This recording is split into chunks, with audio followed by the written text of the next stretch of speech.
This manga is about me, Jinguji-jo, who was isekai'd to another world just because Truck-kun started acting up again. But luckily, a goddess gave me the power to bring all my equipment with me, including a freaking gun. Watch the whole video if you want to know how I dominated this world with my military skills.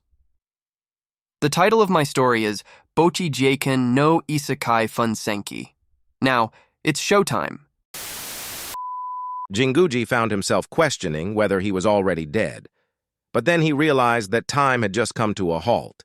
He encounters a woman with wings on her back, accompanied by a dog. She informs him that his death is near. His name is Jinguji-jo, a 21-year-old recent graduate of the National Defense Academy. He recalls the moment he leaped out to save a girl from a dump truck that ran a red light. The woman explains that she has stopped time and is speaking directly to his soul. Jinguji initially thinks he might have died and gone to heaven, but realizes something is different. The woman kindly acknowledges that she must have caught him off guard. She apologizes for the late introduction, revealing that she is the deity he knows as God. Jinguji's expression hardens upon hearing this. She continues, explaining that she is one of the managers of time and space. To learn more about his world, she sent one of her retainers, his dog, to Earth. She admits that this dog was meant to help the girl. However, it seems he lost his sense of security while he was there. He inadvertently led the girl in front of the truck while chasing a butterfly. Because of this mistake, Jinguji was involved in the accident. She bows deeply, apologizing sincerely. Jinguji remains silent. She acknowledges that it must be shocking for him to learn that his death was due to God's error. Jinguji, however, thinks that if she truly is a god, she must be the superior being of all mankind. He remembers his military training, where he was taught to stay perfectly still while a superior officer was speaking. The goddess continues bowing in apology. She then turns around, mentioning that they don't have much time. With her hands extended, she offers a proposal as an apology. She asks Jinguji if he will allow her to reincarnate him.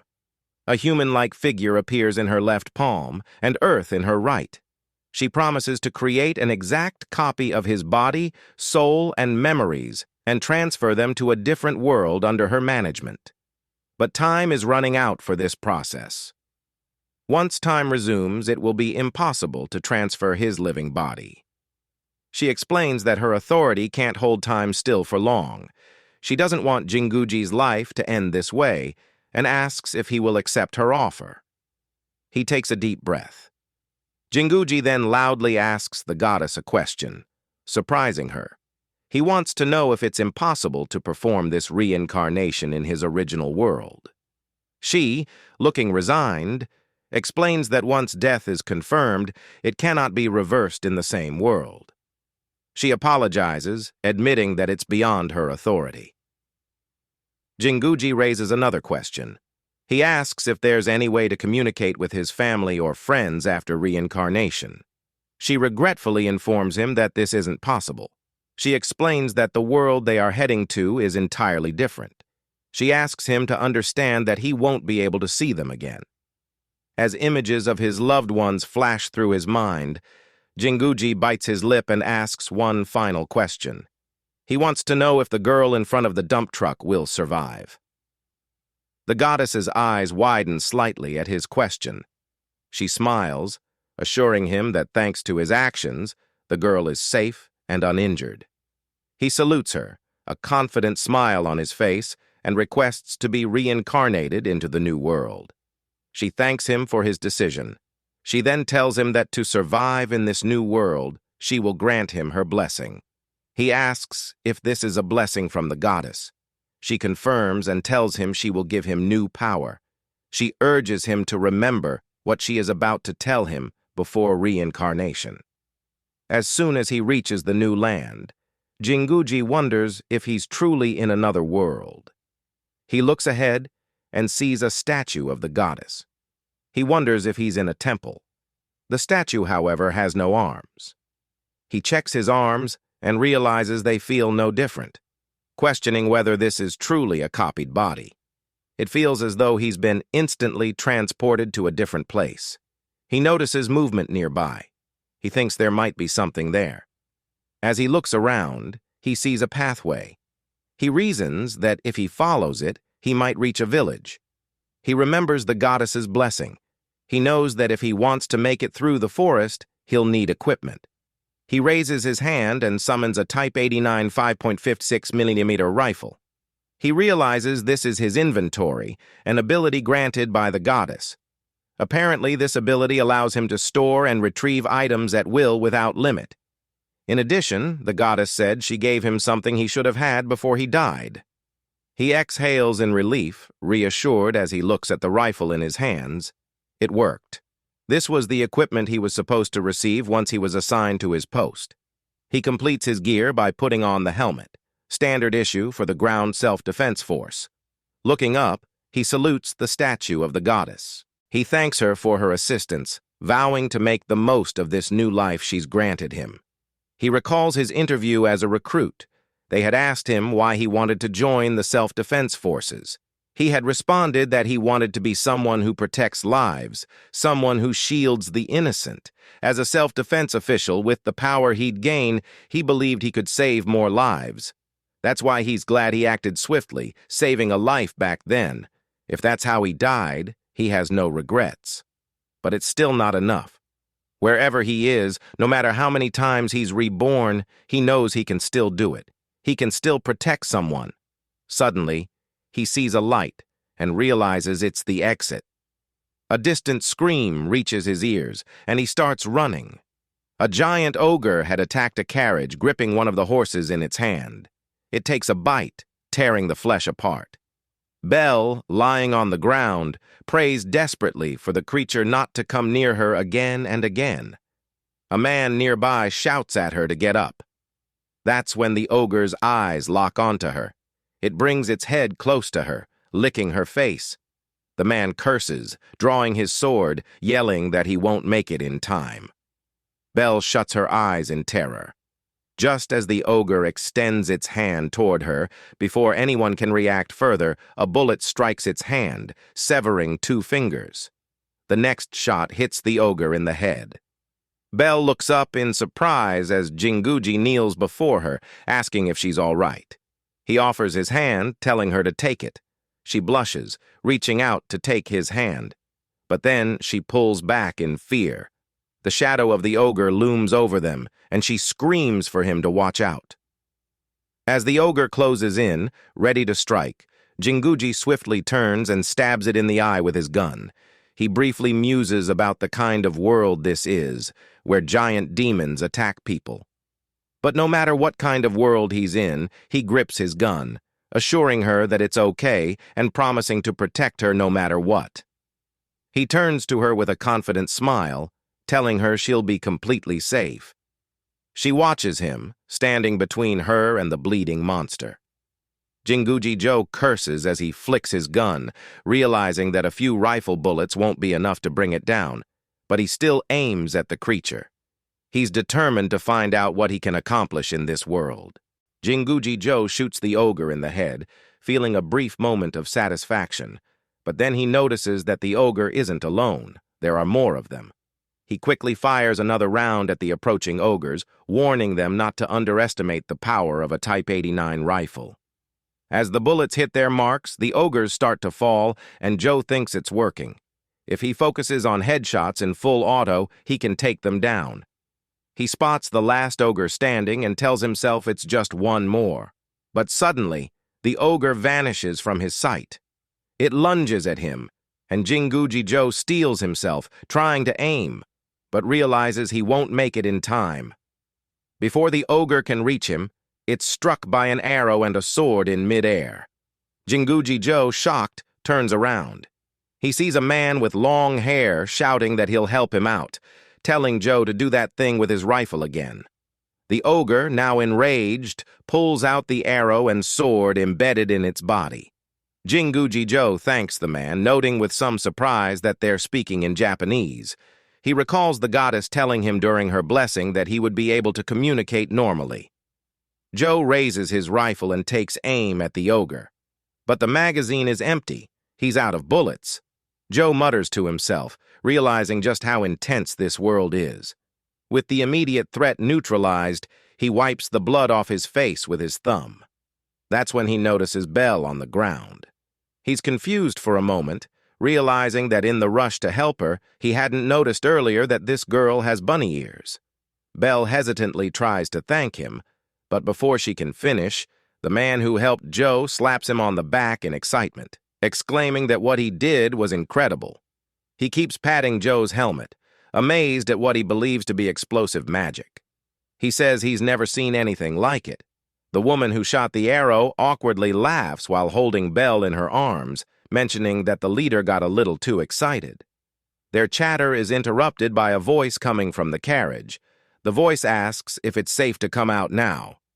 Gilbert smiles and tells Antonio that it's safe. Antonio steps out, muttering in amazement that Jinguji Joe managed to take down so many ogres by himself. He calls Joe an incredible magician and extends his hand, thanking him for saving them. Antonio introduces himself as a merchant. Jinguji Joe, realizing this truly is like a fantasy world, shakes Antonio's hand and introduces himself. Antonio comments that Jinguji is quite an unusual name. Joe explains that Jinguji is his family name and Joe is his given name. Antonio's eyes widen in surprise. He and the others kneel before Jinguji Joe, assuming he's a nobleman from another country, and ask for his forgiveness for any rudeness. Joe quickly tells them to rise, denying that he's a noble. He thinks to himself that this could be problematic. Joe claims that he's not a noble and, playing along, says that his memory is a bit hazy, suggesting he might have amnesia. He tells them he doesn't remember exactly who he is. Antonio, looking concerned, asks if Joe perhaps came through the lost forest north of here. Joe internally exclaims that the place he was just in must be the lost forest. He tells Antonio that's exactly where he came from. Antonio mutters that he suspected as much. Behind him, Gilbert comments that Joe must be a lost one. The women exchange glances, and Belle calls him a poor guy out of pity. Jinguji Joe wonders what being a lost one means. Antonio and Gilbert discuss how losing one's memory is common after escaping the lost forest. Gilbert mentions that Joe was lucky to have made it out alive. Joe realizes that there's more to this world's story than he initially thought. Antonio offers Joe the chance to accompany them to the city, suggesting that Joe must be in trouble. He tells Joe that since he saved their lives, he wants to bring him to the city and properly reward him. Joe agrees. As they travel, Antonio explains to Joe, who is pretending to have amnesia, more about this world. There is magic and demons here. It's a fantasy world just like in games and novels. The culture and society resemble medieval Europe, with walled commercial city-states as economic centers. Many people in the city belong to guilds, such as the Production Guild, Merchants Guild, and Adventurers Guild. The city they're heading to, Sveni, is an independent city-state governed by an assembly, without nobility or royalty, alongside the church and the garrison. This group was formed by Gilbert and Hannah from the Adventurers Guild to escort Antonio, a member of the Merchants Guild, while he peddled his wares. Antonio comments that losing their horse and carriage was unfortunate, but being able to collect 3 ogres is a stroke of luck. Jinguji Joe is surprised to learn that the ogres he killed are valuable. In this world, demons are dismantled and used for materials. Antonio explains that tanning the hide of an ogre can produce strong armor. Joe thinks that while powerful demons are tougher to defeat, they're worth a lot. A demon as large as an ogre can fetch a considerable price. Antonio assures Joe that he'll purchase the ogres from him. Joe agrees. Hannah praises Joe's abilities, and Gilbert jokes that he could live for a year without working with just one ogre. Joe suddenly realizes he's earned 3 years' worth of money. As the carriage bumps along the road, Belle accidentally bumps into Joe. Belle quickly grows flustered and instinctively grabs her ears. Joe realizes with some surprise that these are real, not a costume. Antonio chuckles and comments that it seems Jinguji-sama doesn't remember Beastman either. Then he gently prompts Belle to introduce herself to Jinguji-sama. She hesitates but eventually agrees, thanking Joe softly for helping her earlier. Belle introduces herself as a servant under Antonio-sama and shyly hides behind her ears again, muttering that it's a pleasure to meet him. Antonio laughs, noting that Belle seems embarrassed. Joe, on the other hand, can't help but think of Akihabara. He recalls that bunny-eared maids were something he only saw in maid cafes in Akihabara, and to find a real one here, it's almost unbelievable. With a serious expression, he responds that he's pleased to meet her, though internally he's unsure how to react. She's just too cute. Antonio, noticing Joe's attire, asks if he can inquire about something Joe might remember. Joe nods, agreeing easily. Antonio gestures toward Joe's outfit, commenting that it's quite unusual, especially the pattern. He asks if Joe can tell him what the fabric is called. Joe understands why Antonio, as a merchant, would be interested in his equipment, but he knows people in this world won't comprehend it. He doesn't want to draw too much attention. So, Joe decides to pretend he's recalling something. He thoughtfully places a hand on his chin and says he believes the pattern is called camouflage. He adds that his memory is a bit foggy, so it might take some time to remember more. Antonio, satisfied with the answer, tells Joe it's fine and to take his time. He then points out that Joe's helmet has the same pattern. Joe replies that it's called a Type 88 helmet. Antonio praises its craftsmanship, clearly intrigued by the design. Joe thinks to himself that Antonio is really getting into it. Antonio then comments on Joe's magic-activating wand, asking if he can hold it to take a closer look. Joe quickly checks his rifle, making sure the magazine is empty and the cocking lever is in the hold-open position. He figures there's no risk of an accidental discharge. He hands the rifle over to Antonio, who thanks him and begins inspecting the weapon. Antonio comments on its weight, noting that while metal magic wands aren't uncommon, he's never seen one this heavy. Joe watches him carefully, hoping Antonio doesn't ask too many questions. Antonio remarks that it's the most elaborate wand he's ever seen and asks Joe what he had to do to obtain it. Joe tenses up, but Antonio quickly backtracks, apologizing for his curiosity and handing the rifle back to Joe.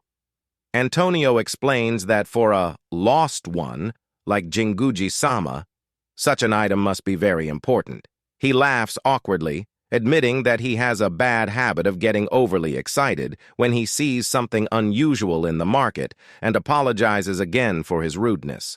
Joe, turning away shyly, thinks that Antonio seems like a genuinely nice guy. He wonders if this is what people mean by someone being a charmer. They continue chatting during the carriage ride, with Antonio's questions persisting until nightfall. Eventually, Gilbert announces that they'll set up camp for the night. Everyone starts settling in. Antonio instructs Belle to prepare the meal, and she bows before leaving to do so. After she leaves, Joe's eyes widen as he sees Gilbert pull a long piece of bread from a regular-looking bag. Then Gilbert pulls out a candle holder, making Joe wonder if the bag is an inventory. He muses that inventories must be common in this world as magic tools. They're expensive items, but only the owner can use them, making them essential for travelers. Joe contemplates that it shouldn't seem unnatural if he uses his own inventory to take things in and out of his backpack. Belle soon returns, announcing that the food is ready, and hands Joe his plate. He can't help but think dreamily that a maid from his wildest dreams is serving him food. He thanks her sincerely. Belle shyly hides behind her ears again, hoping the meal suits his taste. She then sits beside him. Joe internally exclaims that eating next to a blushing maid is the best, and after taking a spoonful, he declares the food delicious. He reflects that even though it was a sudden encampment, they invited him to dine with them.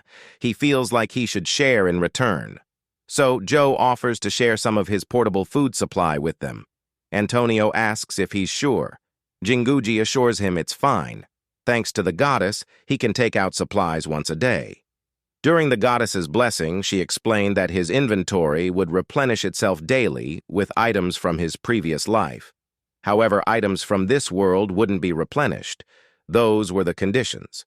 This means he can simply wait for a day for his bullets and food to replenish. Antonio and Gilbert look confused when Joe pulls out what he calls combat rations. He explains that these are canned foods, commonly used as combat rations. Joe demonstrates how to open them with a can opener, which piques Antonio's interest. Joe continues, explaining that by heating the cans in hot water for 30 minutes, the food is ready to eat. After 30 minutes, Joe announces that the food is done.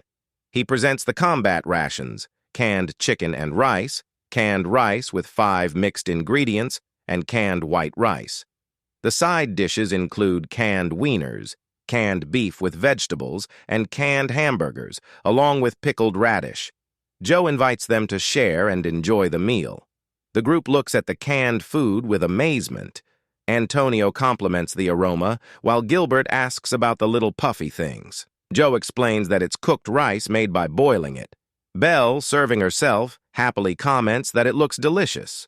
Antonio picks up a piece of pickled radish, remarking that he's never seen such yellow flat pickles before. Joe guesses that there's no other food in this world that resembles Truck-kun. As they all take their first bites, Joe watches, hoping they like it. All 3 of them exclaim that it's delicious. Joe, relieved and happy, enjoys his meal as well. Belle notices that Joe has already finished eating and comments on it. Joe chuckles, admitting that he seems to have a habit of eating quickly. Gilbert hands a plate to Hannah, encouraging her to try some of the food. Joe smiles, watching the pleasant scene unfold before him. He thinks that it's only his first day in this new world, and he's already exhausted. He wonders what kind of place the town they're heading to will be. Antonio can barely contain his excitement when he hears about the shelf life of canned goods. He eagerly asks Joe how they're made and is stunned to learn that canned goods can last for 2 years. Just then, Gilbert calls out from the driver's seat, informing Antonio-sama and Jinguji-sama that they can see it now. Joe realizes that they've reached the free trading city of Sveni. Sveni is surrounded by walls that protect the city. As they approach the city gate, Joe notices that the carriages are neatly lined up in rows. Gilbert happily explains that this is where everyone gets their cargo inspected and their IDs screened. Joe starts to worry, realizing he doesn't have an ID. He wonders if the guards will turn him away for not having one. As their turn approaches, the guard asks them to report their cargo and identity. Gilbert excitedly announces that it's their turn.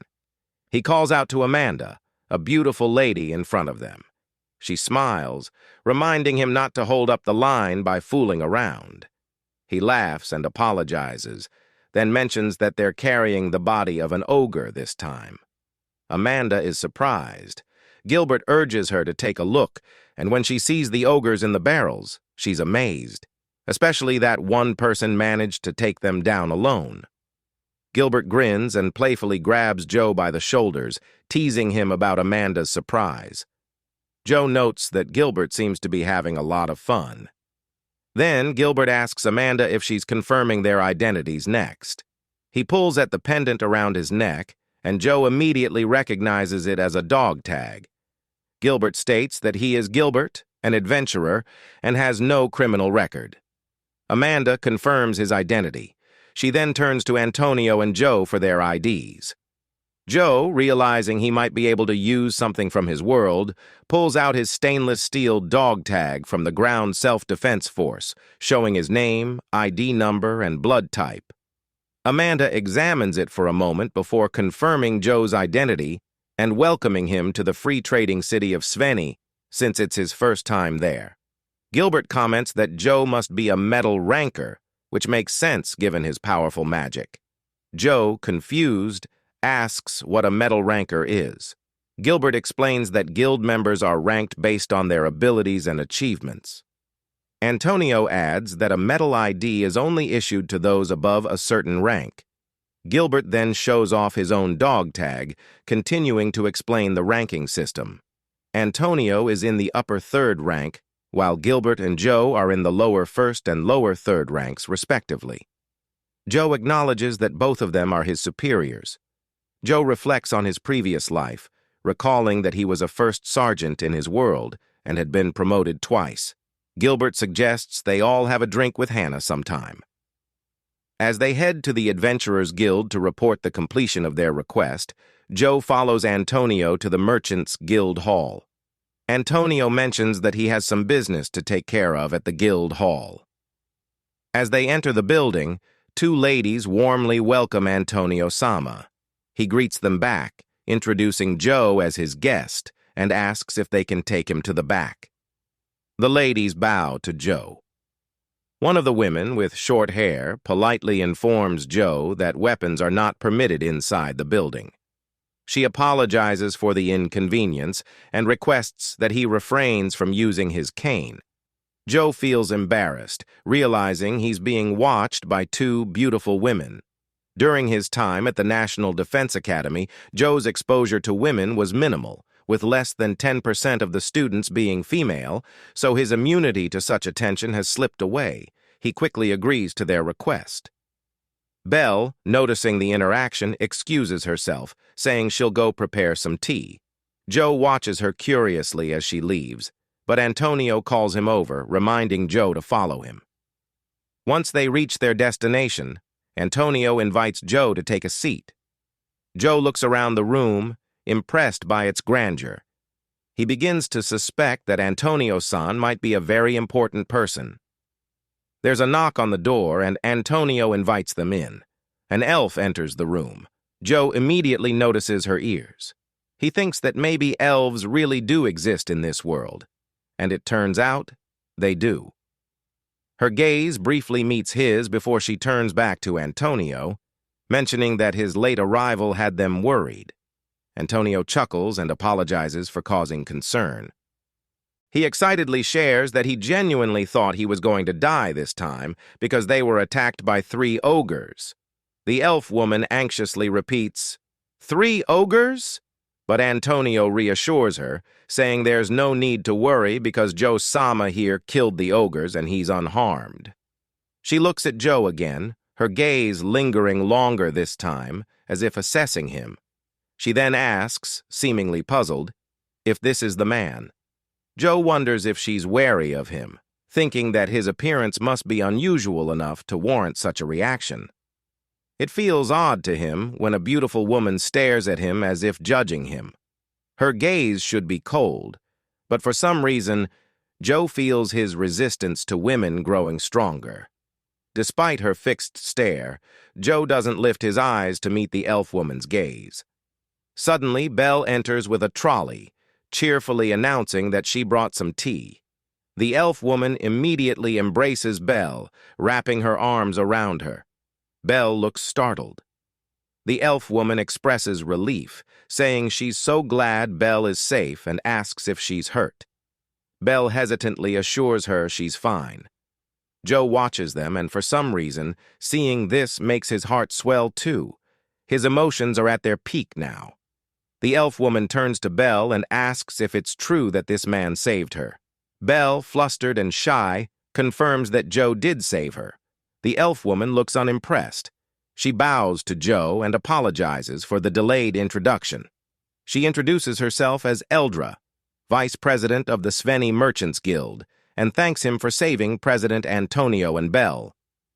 Joe stands up, extends his hand for a handshake, and introduces himself as Joe Jinguji, saying it's nice to meet her. He wonders if she's the president or the vice president. She then turns to Antonio, advising him to be more careful with his travel plans in the future.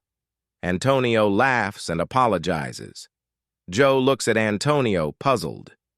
Antonio asks if he hasn't mentioned it before, and much to Joe's surprise, Antonio-san is revealed to be the president of the Merchants Guild. Joe thinks that in the self-defense force, this would make Antonio like a general.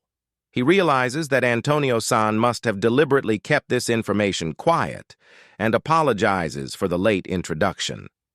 Antonio places a hand on his drawer and mentions that now that introductions have been made and tea has been served, Jinguji-sama is already familiar with the identification board, right?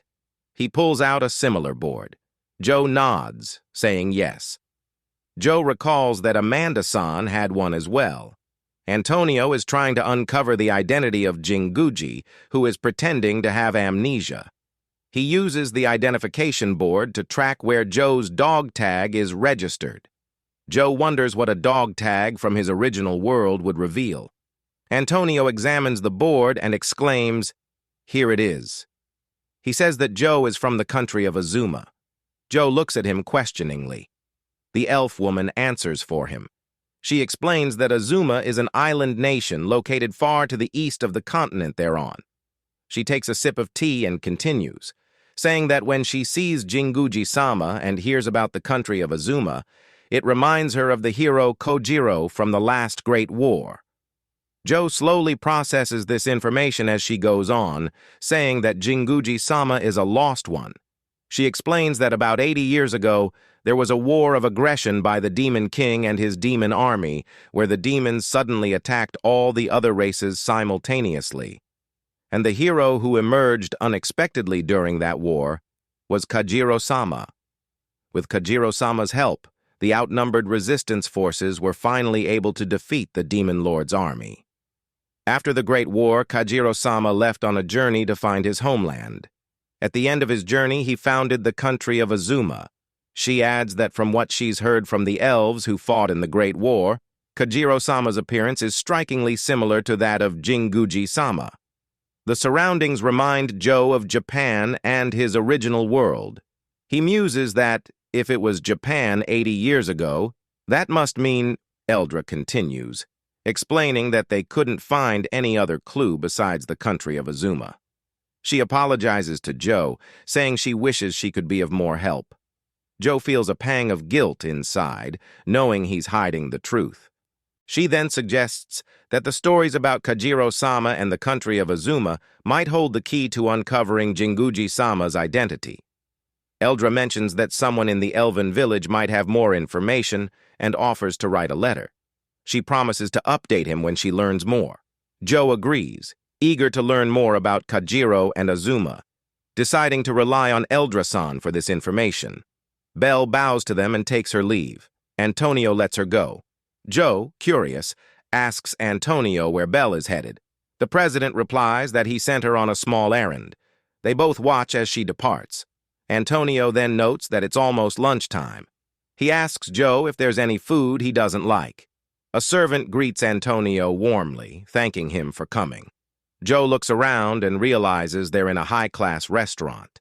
Antonio remarks that it's been a while since his last visit. He didn't make a reservation, but he wonders if the back room is available.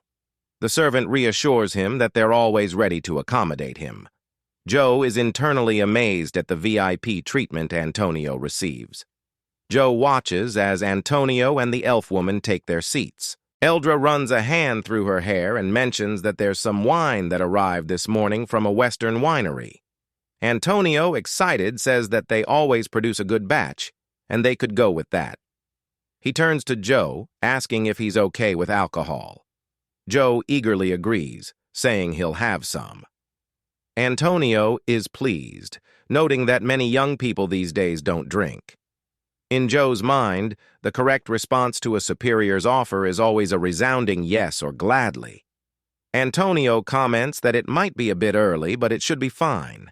He suggests they toast to the safe return from their journey first. Joe wonders about the first part. Suddenly, a loud voice demands to know where Antonio is. Joe quickly turns toward the voice as Antonio laughs and calls out that he's over here. Joe wonders what's going on. A very angry old man with a long beard barges in, yelling at Antonio that he has no time to waste. Antonio lightly suggests they have a drink here. The short old man approaches, scolding Antonio for calling him in the middle of work. He grumbles that Antonio just sent a crybaby rabbit with a lisp to the smithy. The old man stops in front of Joe, who is watching him intently. Joe had guessed that if elves existed in this world, dwarves might too. It turns out he was right. The old dwarf glares at Joe and demands to know who this young man is. Joe extends his hand to the dwarf and greets him warmly, introducing himself as Joe Jinguji. The dwarf scowls upon hearing Joe's family name. He swats Joe's hand away, declaring that he doesn't like nobles.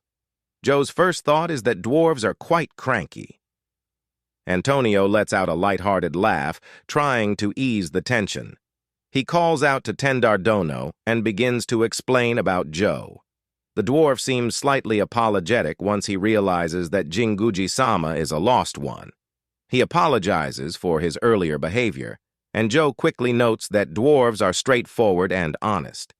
Antonio explains that he called Tendardono here to show him something, a thing called canned goods that Joe had introduced earlier. He presents the canned goods to Tendar, explaining that they can be stored for up to 2 years.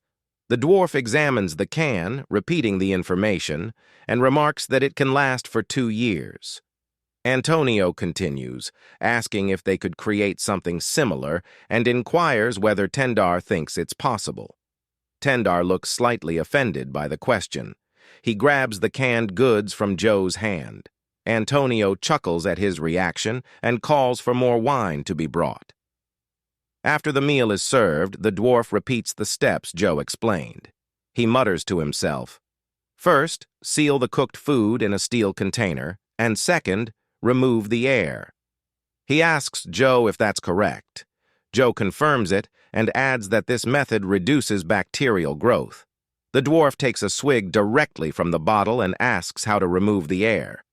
Joe admits that he doesn't know much about that part. Tendar slams the bottle on the table, exclaiming that Joe is a lost one with memory loss. He points at Joe with a forkful of steak and says that Joe must have gone through a lot. He then encourages Joe to remember later, but for now, they should eat.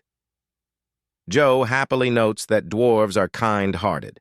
Joe looks at the delicious steak on his plate, holding his fork and knife. It's the first time he's had fresh steak since his reincarnation. He cuts a piece. As soon as he takes a bite, he realizes it's beef. He can't believe he's eating beef steak in this new world. The rich flavors of the meat and vegetables in the sauce delight his taste buds. He looks at the dish, and an idea strikes him. The dwarf looks at him expectantly, saying he got it right. Antonio, equally excited, confirms that Joe's right. If they could can this, Antonio thinks he could sell it. The dwarf sees its potential for use, and Joe simply wants it for himself. After finishing the meal, Tendar wipes his mouth and says he's heading back to the forge. Antonio suggests they have a meeting about canned goods later at the Merchants' Guild Hall, and the dwarf readily agrees. Joe notices that the dwarf eats faster than him, watching as he jumps off his seat. Tendar pulls out a pocket watch, surprising Joe. Antonio comments that Jinguji-sama seems familiar with the watch, which further suggests he might be related to Kajiro-sama. The dwarf explains that the watch was passed down from Kajiro-sama during the Great War. Thanks to the clock, elves and dwarves, who perceive time differently from other races, were able to work together effectively.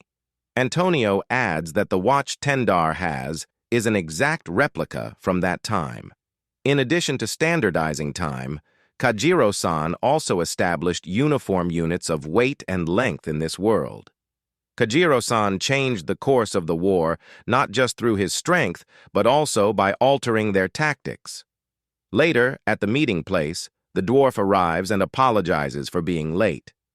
Antonio cheerfully tells him that everything is already prepared.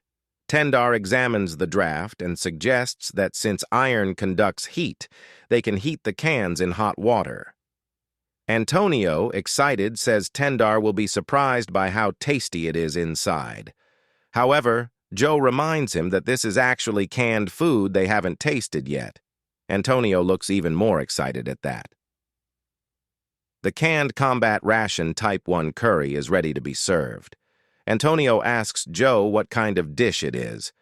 Joe starts pouring it onto plates, explaining that it's a sauce made with spices called curry, typically served over white rice.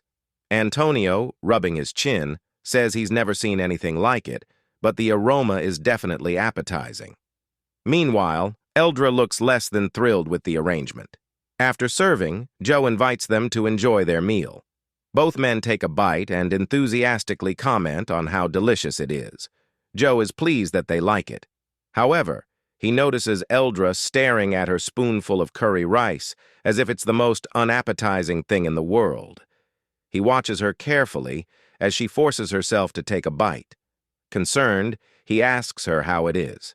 She replies that it's not bad, but she's struggling to describe it. She starts to sweat, admitting that it's a flavor that can't be summed up in one word. Joe takes this as a good sign and feels satisfied. His resistance to women increases again as he sees her gulp down a glass of water. After this, Antonio-san and Tender-san engage in a lengthy discussion about what foods to can. Since obtaining the equipment to create a vacuum might be challenging in this world, Joe considers starting with the heat processing method instead. Belle enters the room quietly, apologizing for interrupting their meeting. She leans in and whispers something to Antonio. After hearing her, Antonio asks what she thinks about what happened at the Adventurers Guild. She responds that the person insisted Antonio come. Antonio hums thoughtfully, then says it can't be helped. He turns to the others and suggests they wrap up the meeting for the day. Both Tendar and Joe look at Antonio, puzzled. Antonio then asks Jinguji-sama if he would join them on an errand. He explains that they're headed to the Adventurers Guild. When they arrive, they find Gilbert waiting for them, who waves enthusiastically when he spots them in the crowd. Rubbing the back of his head, Gilbert apologizes for the sudden summons. He adds, with some surprise, that even Tendar-san came along, to which the dwarf angrily replies that he does what he pleases. Gilbert, puzzled, asks why Tendar is upset. Joe notices the crowd and wonders what's going on. Gilbert yells for everyone to make way. As the crowd parts, they see two people arguing. The man with a shield on his back shouts that he doesn't believe such nonsense. Gilbert calls out to one of the men, referring to him as his brother, and says he brought him here. The other man thanks Gilbert, saying that if the person who was there at the time is present, this fool will finally believe him. This person is Gilbert's brother, Albert, the guild master of the Adventurers Guild. The man with the shield grows even angrier. He turns to Joe, accusing him of being the braggart. He yells that there's no way someone like Joe could take down 3 ogres on his own. Antonio tries to calm the situation, addressing Goliath Dono and asking him to relax. Antonio assures the others that, although it's hard to believe at first glance, it's true. Belle and Gilbert immediately back him up. Goliath becomes even more infuriated, claiming that everyone is trying to deceive him, his whole body trembling with rage. He sets his shield down and declares that even he, a C-rank adventurer known as Goliath the Ironclad, couldn't defeat an ogre alone. He insists there's no way a young man like Joe could have done it. Joe is unsure whether Goliath is confident or just unsure of himself. But Joe realizes he might have inadvertently offended the upper ranks since Goliath is among the top 3. The dwarf, Tendar, speaks up, suggesting that if Goliath is so adamant, he should test Joe's strength. Word spreads quickly through the arena that Goliath is challenging the new guy. Belle looks worried. Goliath puts down his sword and shield, stating that as Tendar-san suggested, he'll use his armor and shield as a row of targets. Tendar advises everyone to stand back. He begins preparing a fireball in his right hand. He hurls it at the shield, but it leaves no mark on it. Joe watches in awe, thinking that this is truly amazing, real magic. He notes solemnly that the shield remains unscathed. Goliath, with a smirk, asks Joe if he saw that. He boasts that this is the power of an ironclad shield. He explains that the sacred wood and steel plate covering it will repel any attack, even magic. Joe admits that it's impressive for a shield to repel fireballs like that. Goliath, still boasting, says that the power of Goliath's shield is real and that he'd like to see Joe's explosive magic as well. Tendar adds that if Joe wants to apologize to Goliath and back out, now is the time. But Joe declines the offer. He decides to take on the challenge head-on. Recalling his training in the army, he remembers being instructed to shoot targets while in a prone position. He assumes the firing position and declares that he's going to challenge the ironclad shield himself.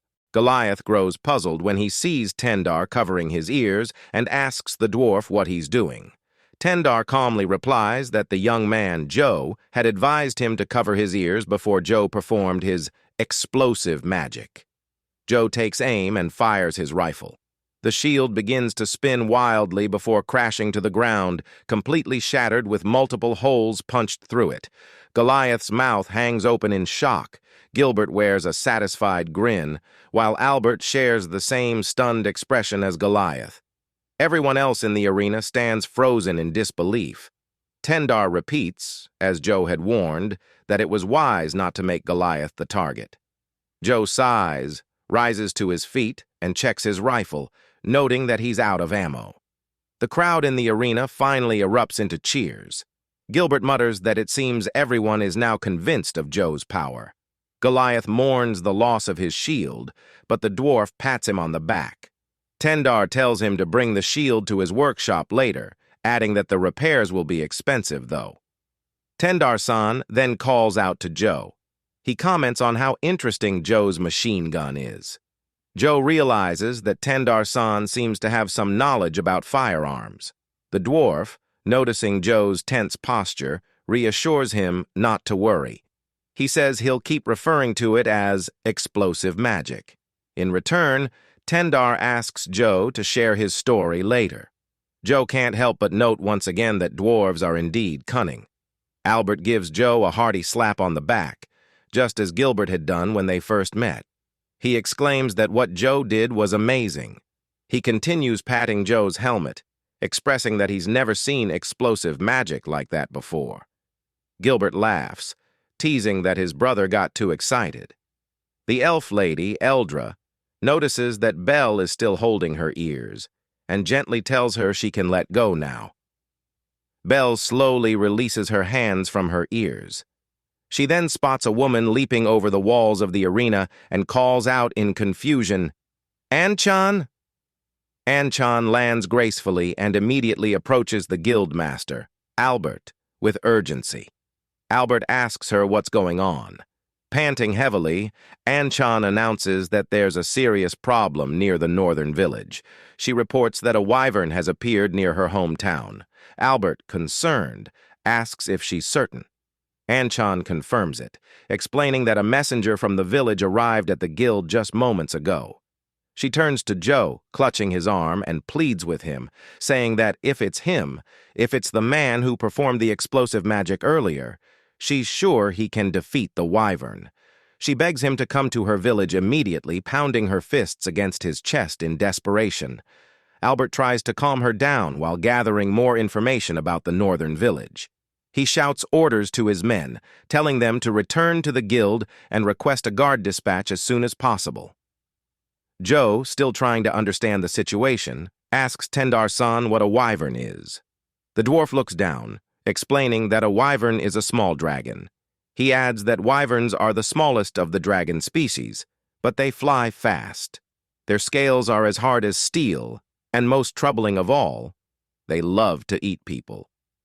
Joe turns to him in disbelief. Anchan looks even more worried after hearing this.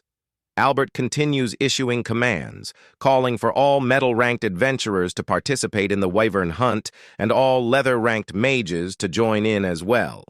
Meanwhile, Goliath is still staring at his destroyed shield. He turns to Albert, asking the guildmaster for permission to borrow the guild's equipment to replace his gear.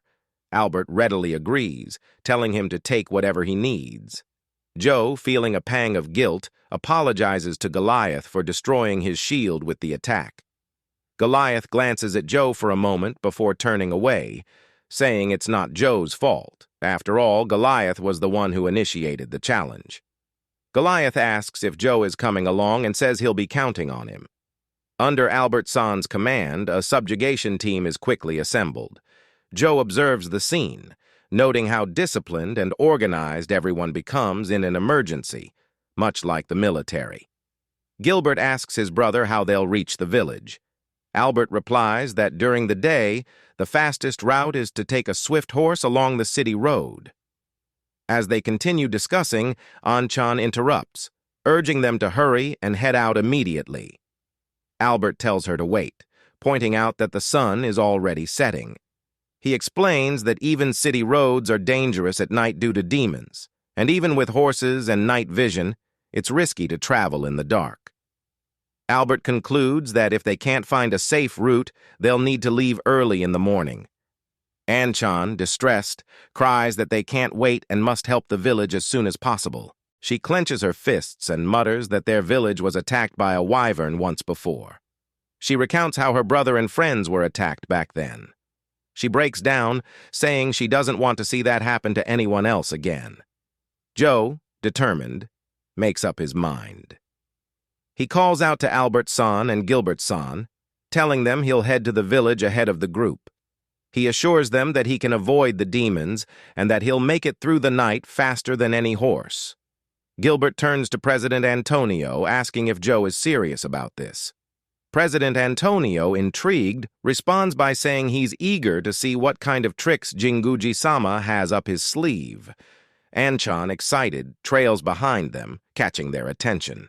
She exclaims that they're right and confidently states that Joe is an amazing magician capable of using powerful, explosive magic, so she's sure he'll save the village. Gilbert, puzzled, asks her about her outfit. She explains that Joe wants her to show him the way and that he lent her his helmet for the iron horse they're about to ride together. Both Albert and Gilbert are baffled by her words. Suddenly, Joe appears, flashing his motorcycle lights behind them. He declares that he'll reach the village before anyone else and protect everyone there. The guard at the village gate noticed a light flickering in the forest. His partner, alarmed, asked if it was a wyvern. The guard denied it, pointing instead to the light shining through the trees. Joe was making his way to the village with An-chan. At the northern village chief's house, after a brief discussion, Joe muttered that there were already 6 victims.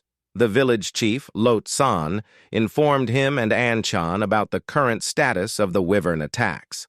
The wyvern apparently only strikes at dawn.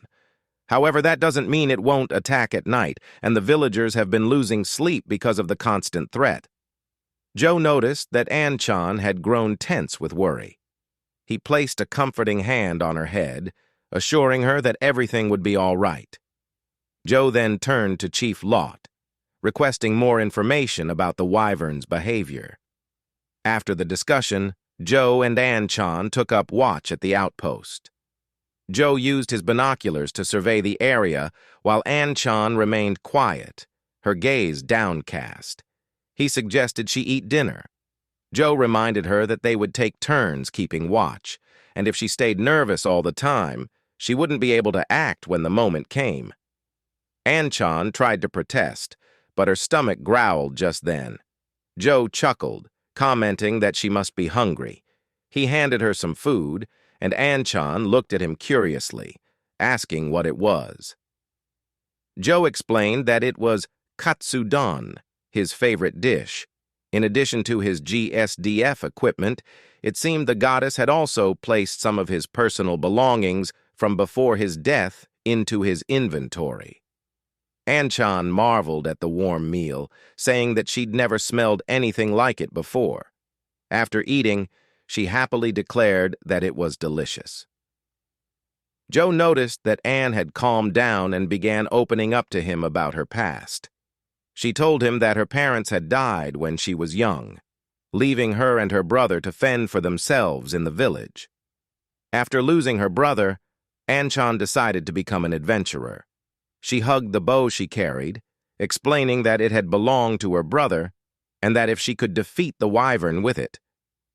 Anne leaned against Joe, thanking him for listening to her, admitting that she had ended up talking a lot more than she'd expected.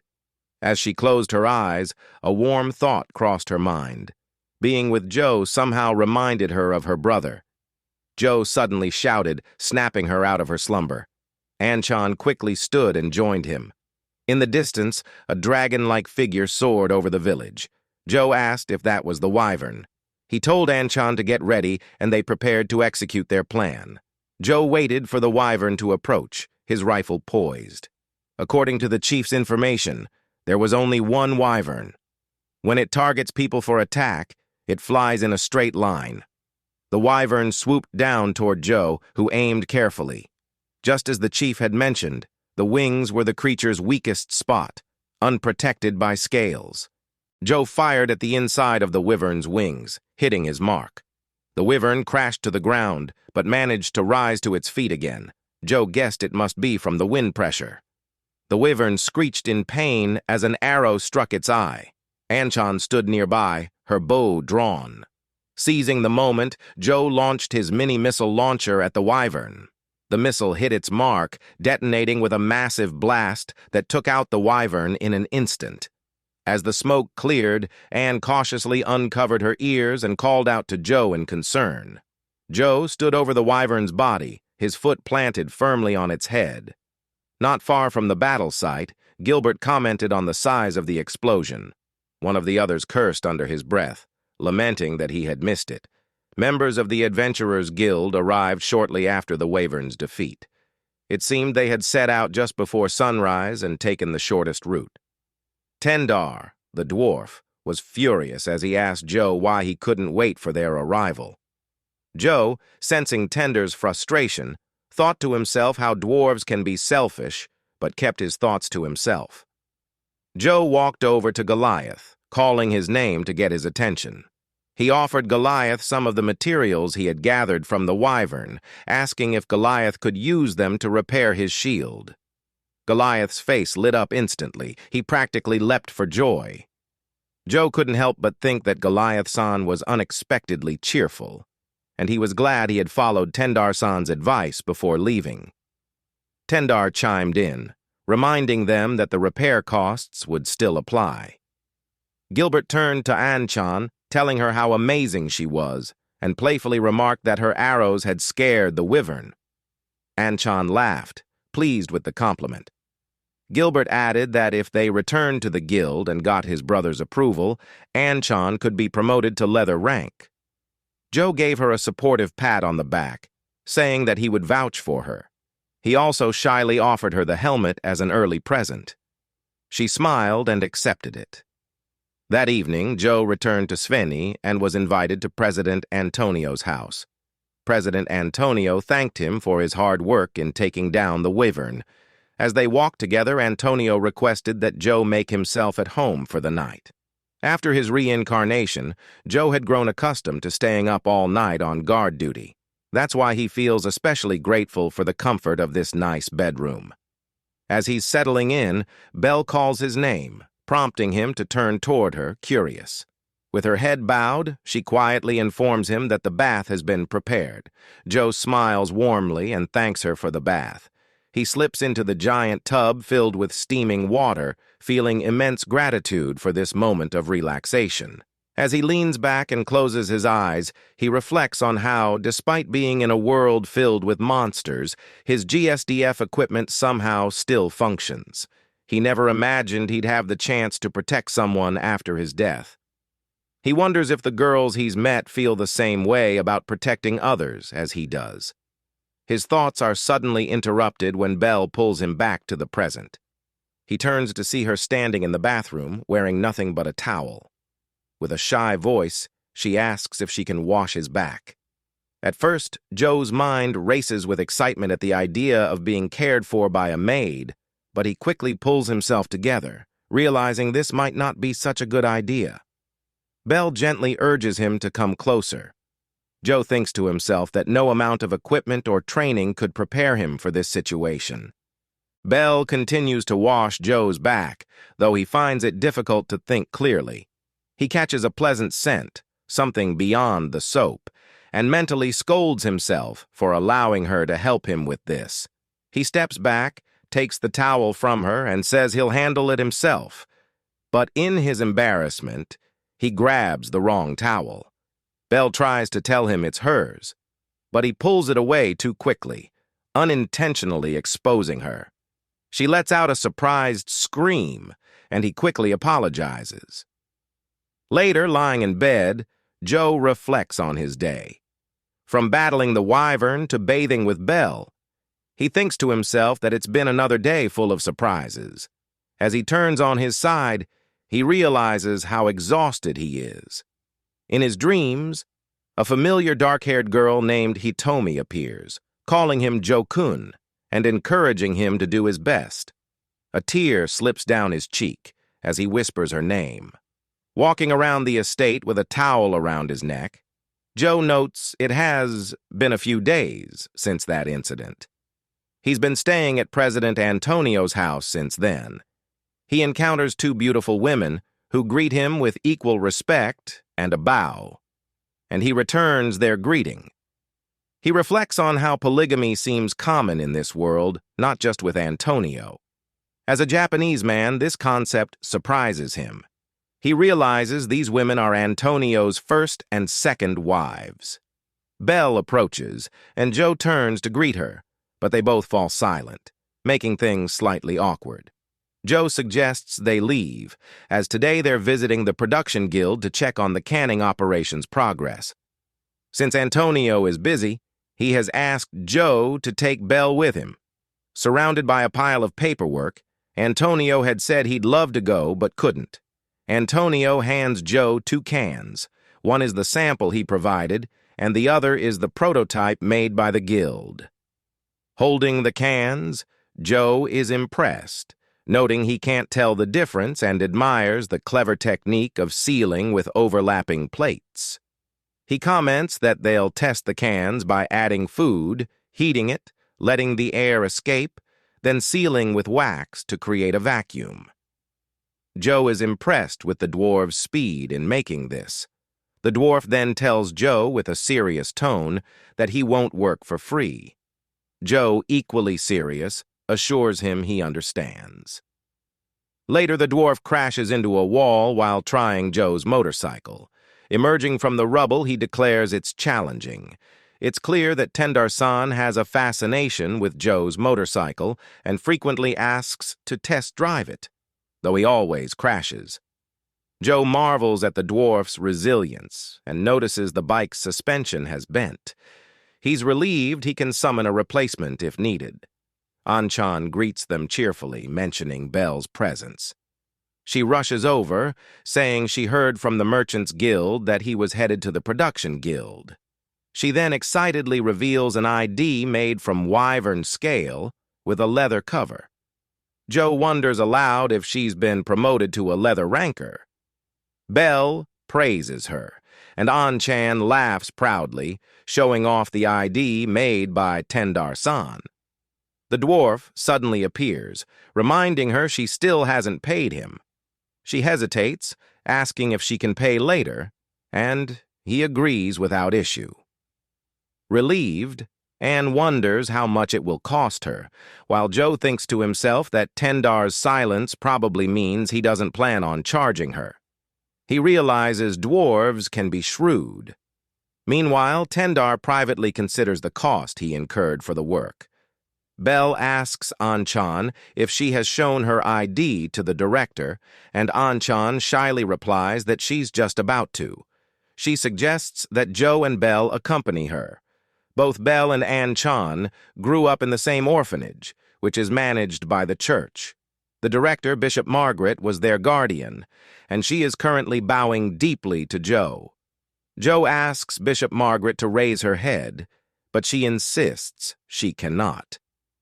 Bishop Margaret welcomes Joe as an apostle of the goddess, mentioning that she not only senses protection, but also sees a blessing upon him.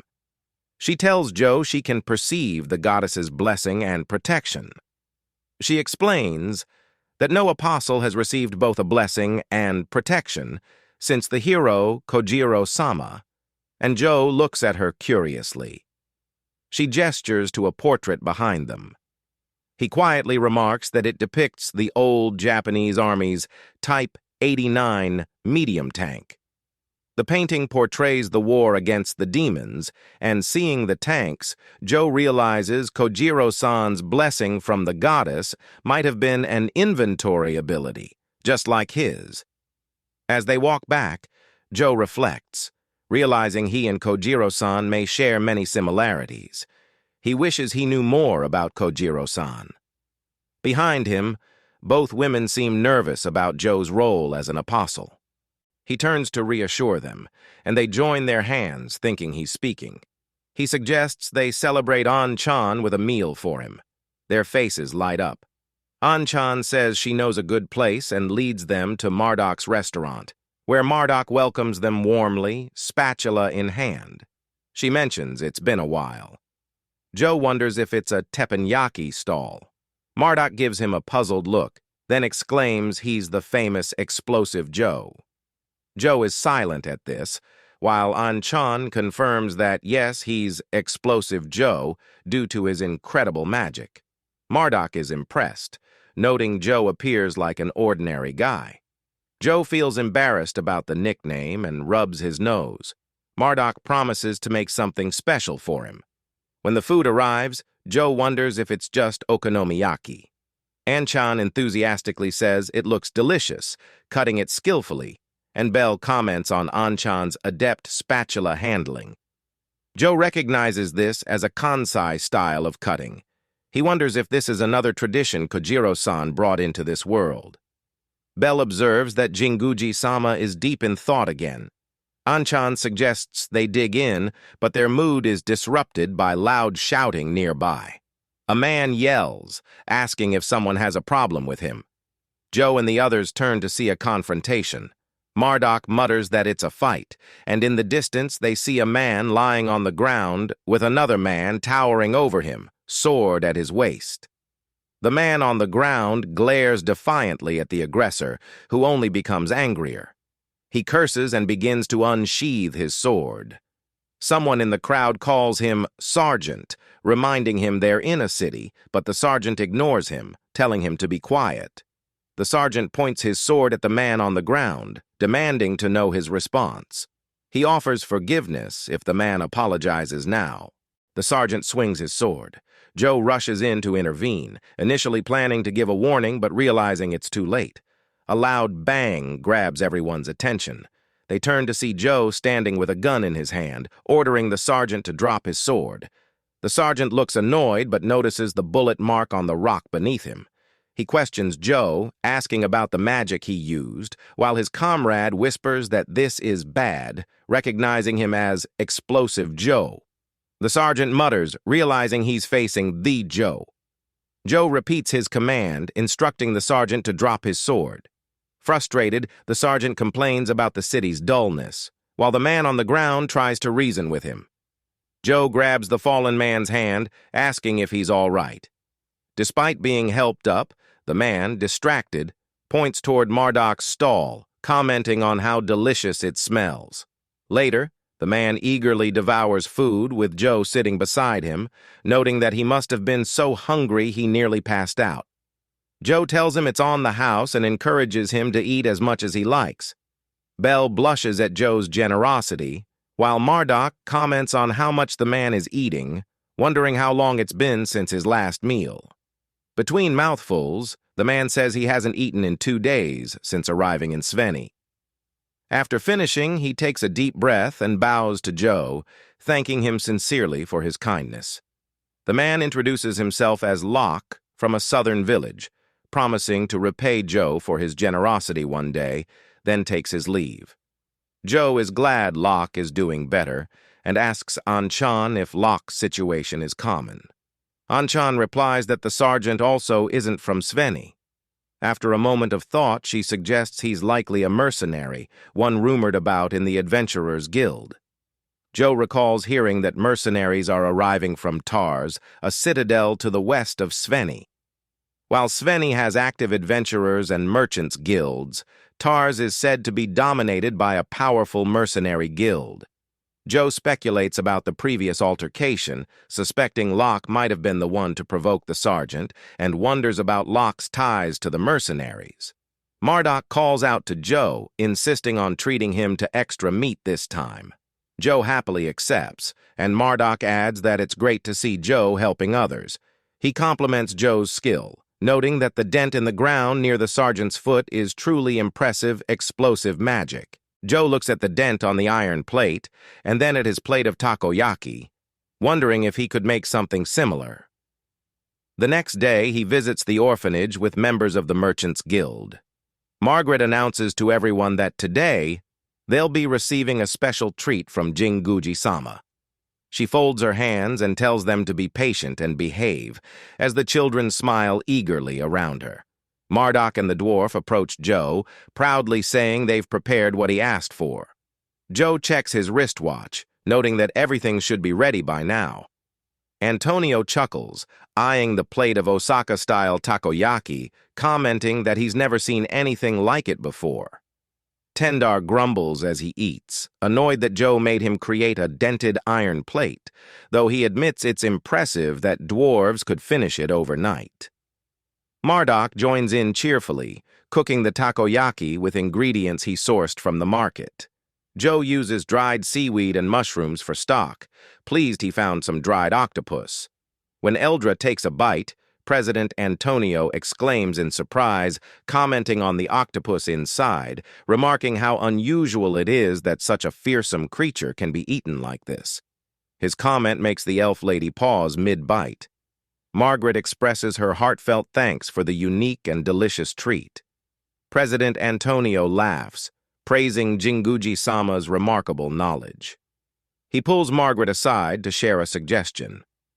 They could make takoyaki an exclusive business for the orphanage, an idea he and Joe came up with the previous night.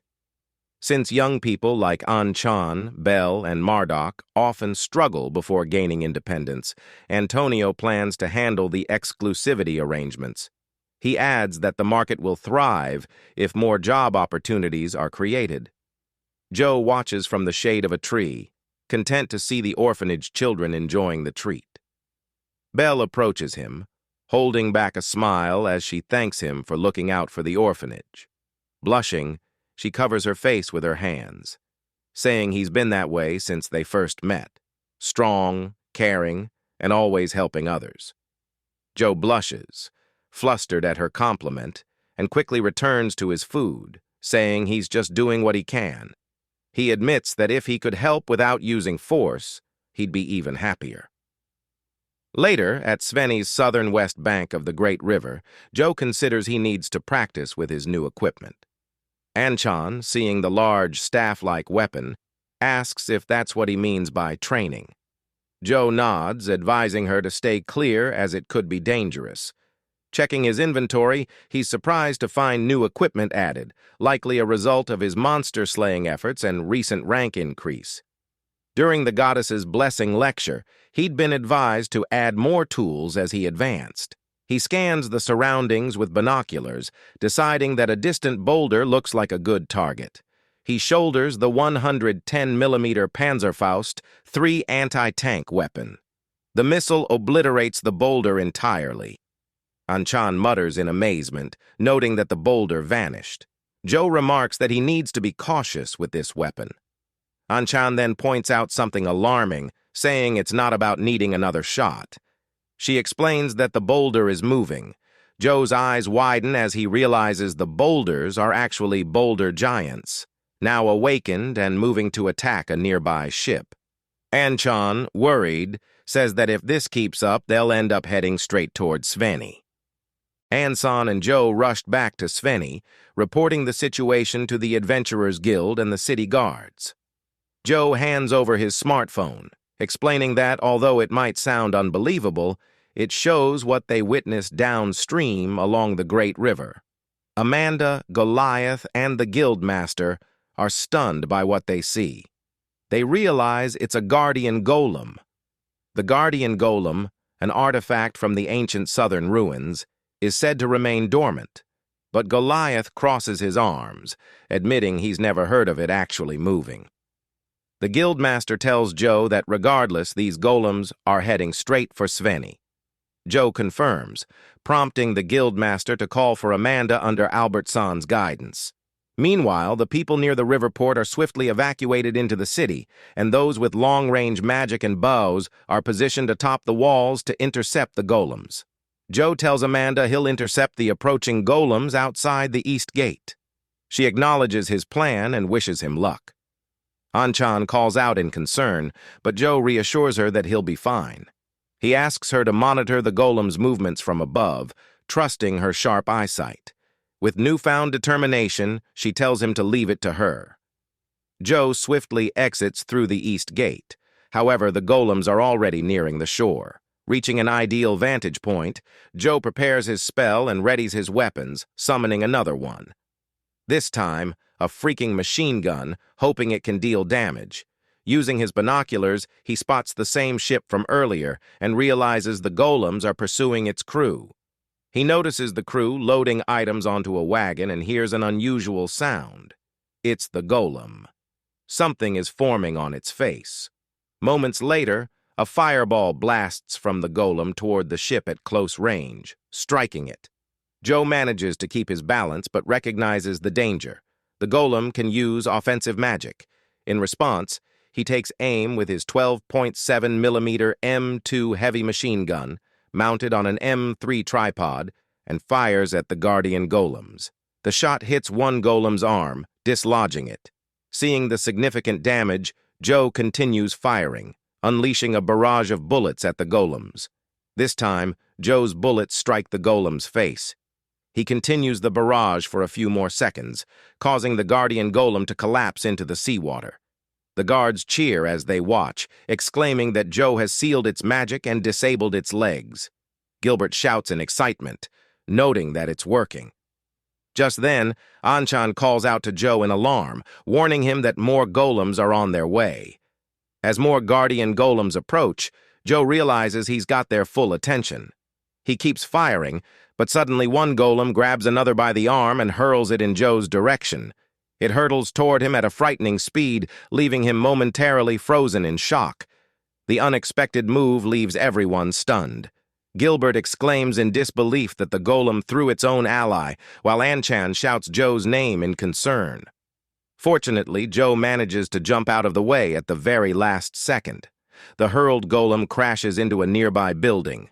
Meanwhile, the remaining golem is already advancing toward Joe. He stands his ground, preparing something in response. It's clear to both of them that one of them might not survive this encounter. Then, out of nowhere, a fucking missile launcher appears in Joe's hands, and he fires it straight at the golem.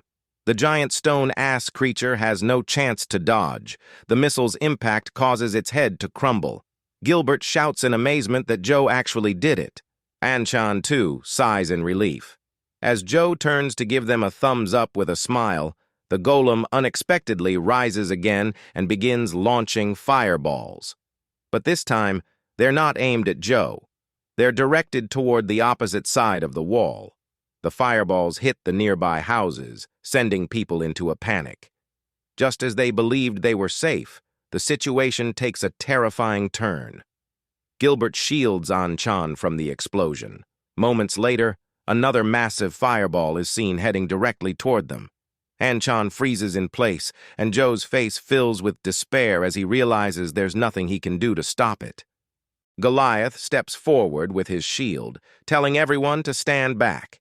He positions himself, bracing for impact. The fireball collides with his shield, leaving barely a scratch. Joe feels relieved to see him there. Tendar, the dwarf, remarks that they arrived just in time. Gilbert excitedly pats Goliath on the head, exclaiming that his iron shield has finally been repaired. Apparently, Tendar specially modified it with wyvern scales. Joe glances over at the fallen golem, noting that it's no longer moving. He wonders why these golems went after that particular ship. Amanda rushes over to Joe, calling out to him in worry. Joe thanks her for guiding the civilians to safety. She informs him that she received an urgent message about the South Gate. It's been breached. As people begin fleeing from the south, they report seeing another golem, one that looks vastly different from the others. Joe curses and races toward the south gate on his motorcycle. He hadn't expected there to be another golem. In the distance, he sees the head of an armored golem rising up.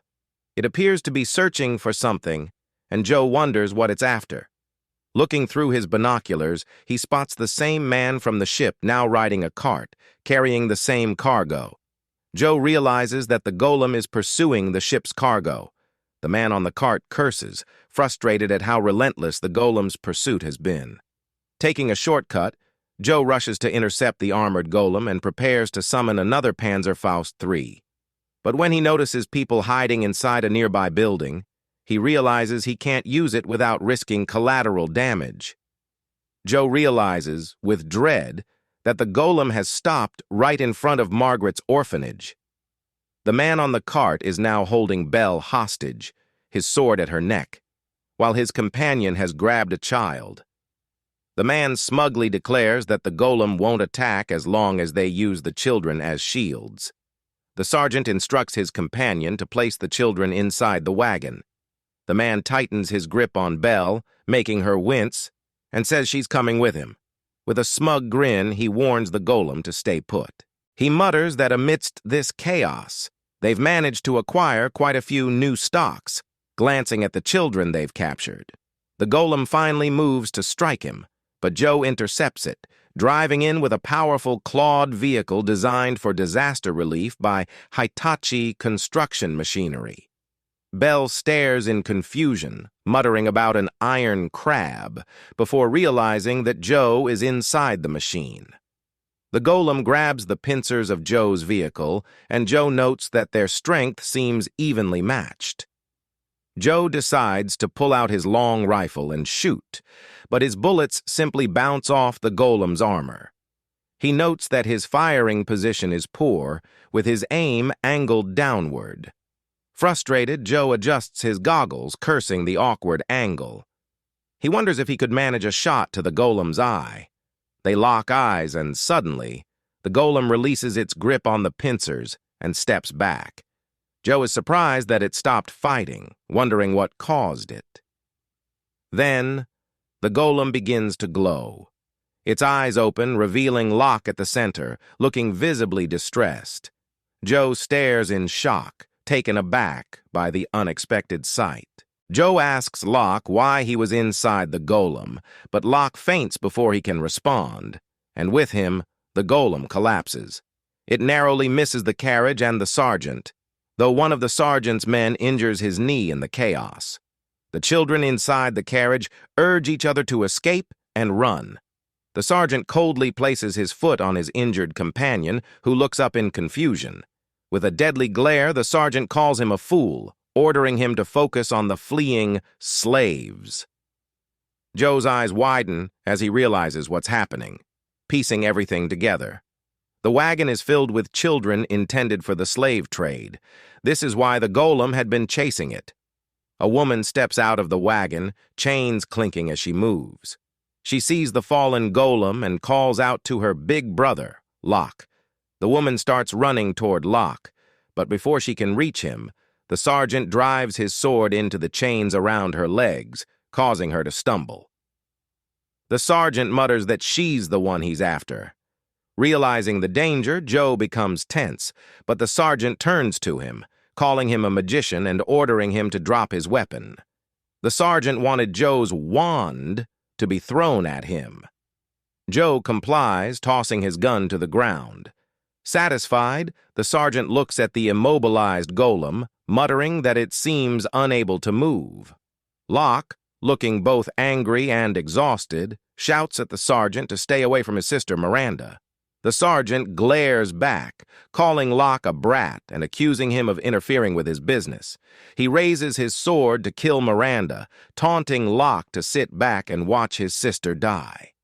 But before he can strike, a girl with long black hair pulls his sword with her chains, urging Miranda to escape. The sergeant, undeterred, yanks her by the hair, declaring that they'll all die today. As he moves to strike, a magical barrier appears, slicing his sword in two. He curses, noticing a magic circle behind the girl's head. Before he can attack again, Joe seizes the moment, summoning his pistol and aiming at the sergeant's hand. The shot lands, causing the sergeant to release his sword and clutch his bleeding hand. Joe warns him not to move, saying it's his final warning. Furious, the sergeant bites his lip, but Amanda-san and her security team arrive, quickly arresting the slavers.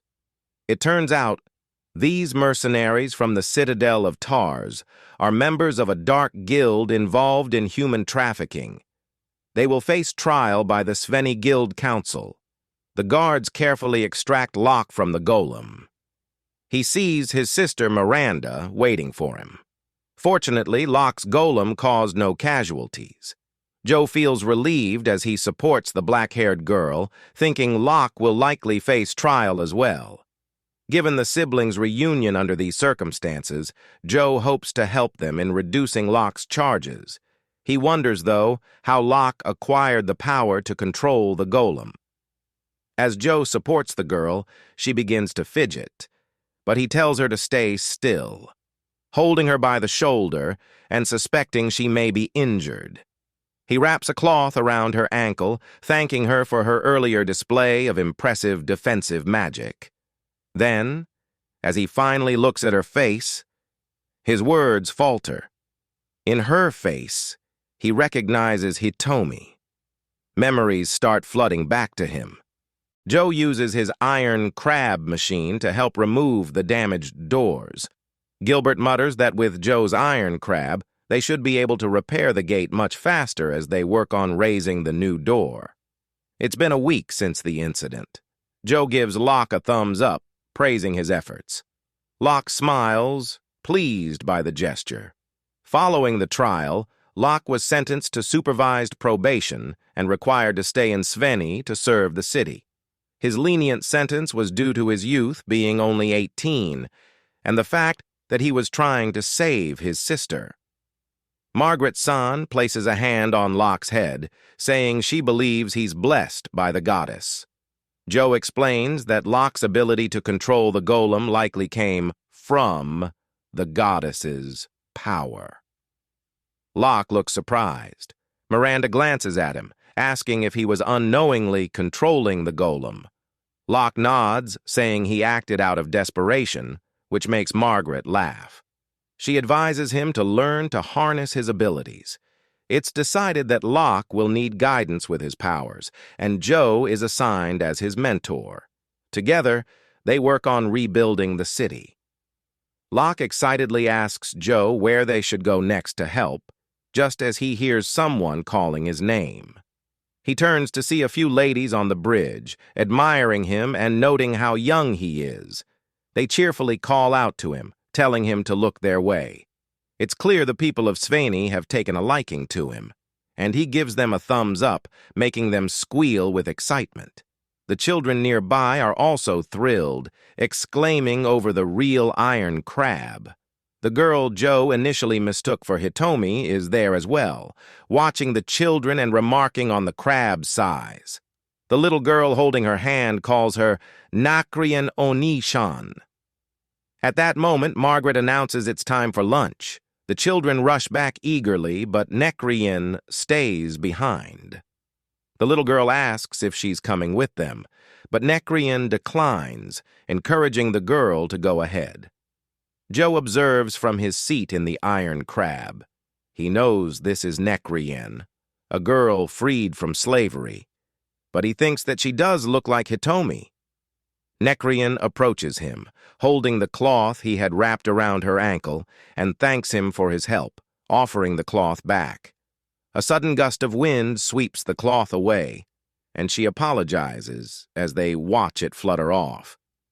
Joe reassures her, saying he can easily get another from his inventory. He gazes at her with a hint of longing, but then clenches his fist, reminding himself to stay grounded.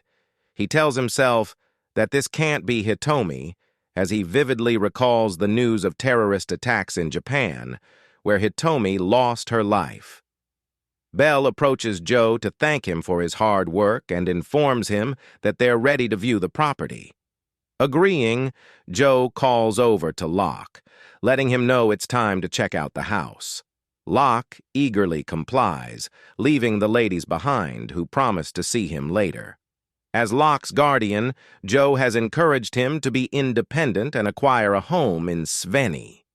The previous day, Joe had discussed this with Antonio, who confirmed that Locke's income was sufficient and offered to help find suitable properties, moving quickly to arrange viewings. Necrian excuses herself, and Belle notices Joe's somber expression as he watches her walk away. After a moment's thought, Belle calls out to Necrian, inviting her to join them. Necrian looks at her in surprise. As they explore the property, Locke remarks on its size, and Joe explains it was originally an inn. Locke excitedly suggests placing a golem in the open space by the entrance, clearly in high spirits. When Joe checks the bathroom, he can't help but smile, pleased to find a bathtub on the second floor with a nice view. Meanwhile, Belle tries to make conversation with Necrian, asking what she thinks of the place. Necrian hesitates, looking unsure.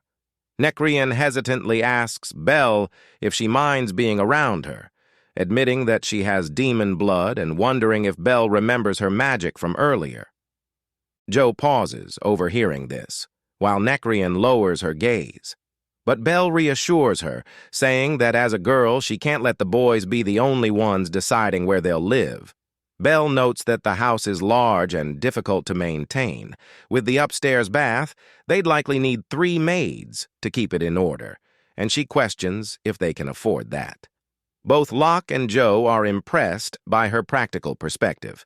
Belle then puts an arm around Necrian, saying that if there are 2 boys here, the girls need 2 voices as well, or they'll be outnumbered. Necrian, though shy, mentions that placing the golem at the entrance would block sunlight since it's on the south side. Locke suggests putting it in the north backyard, but Necrian points out that it would disturb the neighbors. Joe nods, agreeing with her logic. Necrian glances at Belle, who is pleased to hear her input, then gently pulls her arm, suggesting they check out the next property. Joe smiles, watching Belle. They continue through a few properties, noting the girls' rejections and discussing various options. Finally, they arrive at the last property on the north edge of the city. As they stand outside, Locke comments that this one feels simpler compared to the previous ones, and Belle agrees, noting its modest size. Necrian observes that placing the golem on the north wall would avoid inconveniencing anyone, and Belle counts the rooms, concluding that a single maid could maintain it. The men are equally pleased, as the bath is on the first floor, and they have a suitable space for the golem. Joe notices An-chan carrying luggage and asks her about it. She explains that, due to age restrictions, she must leave the guild dormitory. Antonio suggested that she live with Joe and Truck-kun instead. President Antonio, meanwhile, is writing her a letter of recommendation and will provide them with a maid in exchange for more roommates. An-chan exclaims that she's excited to live with Belle-chan again, just like in their orphanage days. President Antonio instructs Eldra to prepare the employment contract. Joe realizes that Antonio arranged for all of them to live together, creating a supportive and friendly environment. He later heard that the house had originally belonged to Antonio-san. He is guessing President Antonio deliberately showed them the properties that did not meet their requirements first. From Belle-san to the property, he knew that Joe would be reluctant if he offered it directly to him. Joe thinks he really got him there in the end. He kept taking care of him since yesterday. Eldra, the elf assistant, asks if she may take her leave, and President Antonio thanks her for arranging things, adding that this setup will allow Locke to register with the Adventurers Guild, even while on probation. Joe expresses his gratitude when he meets Antonio in the office. Antonio remarks that Joe was right. Locke's skills are suited for adventuring, and continues with Necrian's case. Joe listens attentively as Antonio explains that, as a member of the demon tribe, Nekrian faces challenges due to lingering prejudice from the last war. Even after her release, she may struggle to live independently. However, Antonio reveals that he's already made arrangements. There's been a prior case of a demon registering as an adventurer, and he'll work with Albert Dono to help Nekrian. Joe smiles, pleased with this plan. Back at home, Joe offers Nekrian some takoyaki, encouraging her not to hold back. She thanks him, and he, in turn, thanks her for helping them choose the house, feeling that this is already turning into a great home. She comments that this feels like a thank you, and he clarifies it's more than that. Rubbing the back of his head, he decides to get to the point. He asks if she'd like to become an adventurer and join a party with him and the others. Anchan tells Joe that if they keep going, they'll end up in the middle of nowhere. Joe reassures her that it's fine. Starting their training somewhere without people is ideal. However, she shouts that this isn't the right place. She points out that everyone but her isn't used to riding in his vehicle, so she asks him to slow down. But Joe seems unfazed and drives recklessly off-road in their self-defense force light-armored vehicle. Eventually, they stop, and Joe remarks that this spot looks good. He instructs them to dismount and line up. He announces that starting today, the Sveni Adventurer Guild Party, Jieikan, will commence a field exercise. Jieikan translates to self-defense force. The previous night, Joe declared that they would celebrate the start of their party. However, everyone remains silent at the table, reflecting on their recent success in exposing the Dark Guild as the newly formed party, Jieikan. They were accepted by the Adventurers Guild at a remarkably high rank. Initially, Joe thought this news would make everyone happy, but Nekrian mutters that a higher rank means more challenging assignments. Anne adds that not everyone can defeat an ogre as Joe does, to which he counters, saying they each have their own talents. He points out that Anne-san landed an arrow in a wyvern's eye in one shot, Nekrian-san can use defensive magic, Truck-kun has the power to control a golem, and Bell-san's cooking is so good that he eagerly eats from his plate, and Bell thanks him for the compliment. Anchan still looks dissatisfied, saying that when it comes to adventuring abilities, there's something called a magic wall, as explained by An-san. She notes that if someone can't use magic, they need good equipment and extensive experience to keep up with a metal ranker like Joe Neeson. Nekrian also twirls her hair, mentioning that her inability to use anything but defensive magic led to her being seen as a failure by the demon tribe. Locke adds, albeit with his mouth full, that he can't do much beyond using a golem, and Belle translates his words for the others. Belle flattens her ears as she watches Joe, who is lost in thought. He eventually speaks and tells them to keep what he's about to say as a secret among Jieikan members. Back in the present, Joe adjusts his rifle. He takes aim and demonstrates how it's done. He fires at the target in their temporary Jieikan shooting range. Anchan asks if it's true that his explosive magic is actually powered by an item rather than magic. He confirms, adding that this is why anyone can use it. However, he mentions that he can't allow just anyone to wield it. Preparing for their upcoming mission, he tells the others that he wants them to learn how to use it to protect themselves and believes they will use it to save lives. Joe starts by instructing Anchan to place the stock against her shoulder. Then he tells her to shift her center of gravity slightly onto her left foot. The purpose is to prevent a broken shoulder and manage the recoil. As she aligns her stance with the rifle, he advises her to squeeze the trigger. She fires a shot, but unfortunately, it misses the target. Anchan murmurs that she just used explosive magic. Joe encourages her, agreeing. Joe explains that when the firing pin hits the primer, the gunpowder ignites, propelling the bullet forward. But since it's a tool's power, he reminds her to handle it carefully to avoid accidental explosions, similar to when An-san draws her bow. He suggests trying burst mode, boosting her confidence as she takes another shot. This time, she hits the target and exclaims in excitement. Joe checks through his binoculars and confirms that all 3 shots landed on target, praising her skill. Anchan happily realizes she can now fight using the same magic as her Joe-nisan. Following this, Joe directs everyone to take their turn and give it a shot. Realizing they can use magic, everyone dives into training with enthusiasm. Joe instructs Nekrian to try burst mode, then take aim and fire. She focuses, takes her shot, and to her surprise, hits the target. Shocked, she realizes she managed to hit it as if she had used attack magic. Joe reminds her to switch the safety on once she's done shooting.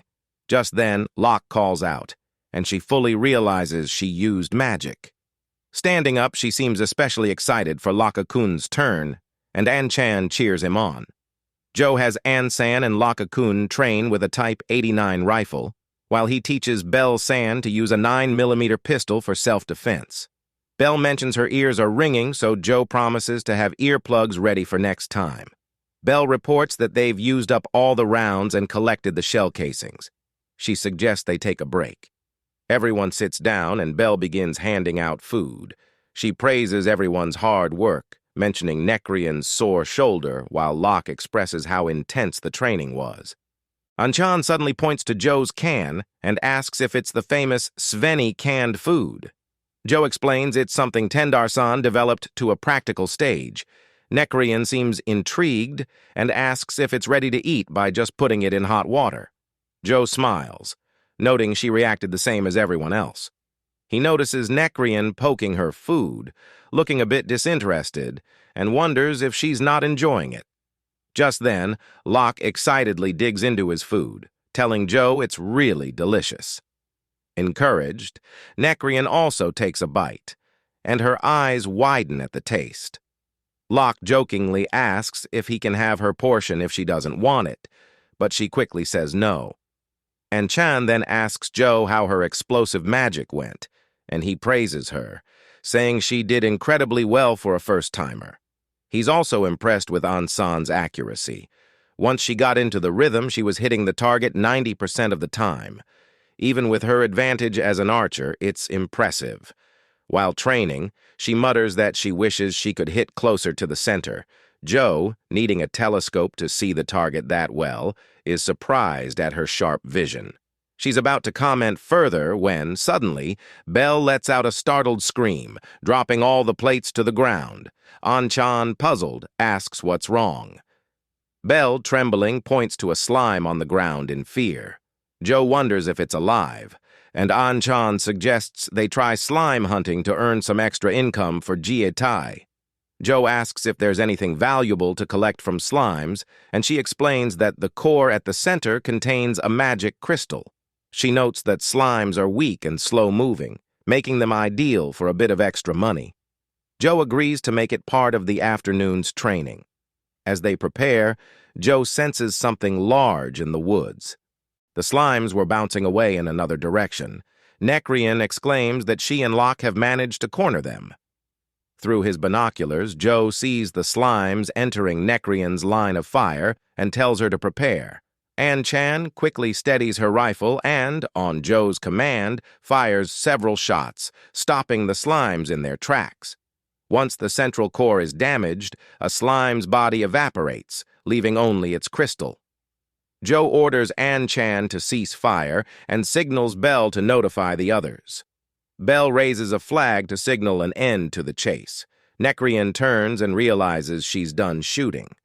Behind her, she spots Locke still pursuing a slime, and she imagines him as an overexcited puppy. After gathering the crystals, Joe notes their success against moving targets.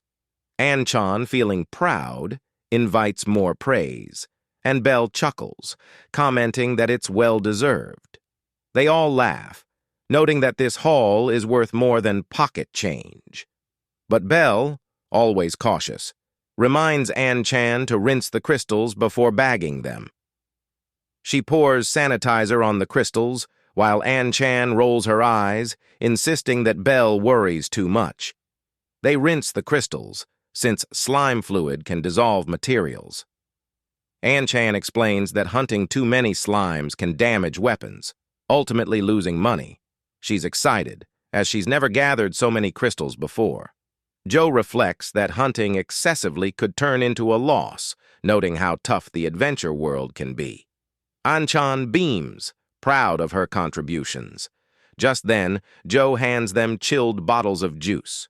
He thanks them for their hard work, suggesting they drink and take a break. Belle burps, growing embarrassed and apologizing, and Joe reassures her that it happens to everyone. Locke, noticing the drink's fizz, comments that it reminds him of slime fluid, and Nekrian scolds him for ruining the moment. Joe then suggests they call it a day and return to town. While everyone boards the wagon, An-chan notices something in the distance. Joe calls out to her, and she excitedly points out a massive slime, suggesting they take it down before heading back. Joe tries to stop her, warning her not to act alone, but Nekrian follows, saying she'll stop her.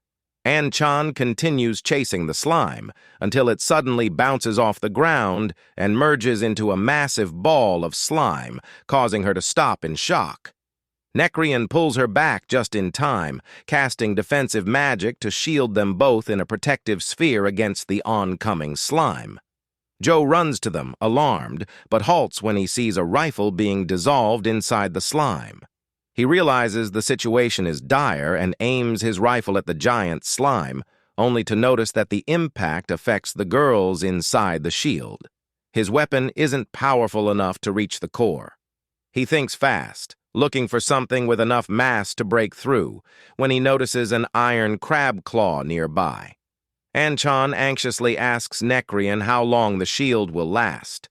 Concentrating, Nekrian tells her to stay quiet, as talking weakens her focus. Suddenly, the slime is pierced by the iron crab's claw. Joe seizes the chance and pulls them out, needing to act quickly before the claw dissolves. Belle screams in worry as Locke shouts that Joe's trying to take the entire iron crab. Joe manages to reach the slime's core and attempts to break it open. As he strikes, cracks begin to form and the slime releases its grip on the crab and Joe. The slime makes one last attempt, sending a part of itself shooting under Joe's vehicle. Joe mutters that it was a close call, watching as a hole forms beneath his feet inside the iron crab. As the dust settles, An-chan apologizes, and Joe reassures her, grateful that everyone is unharmed. She picks up the giant slime crystal and asks Joe how valuable it is.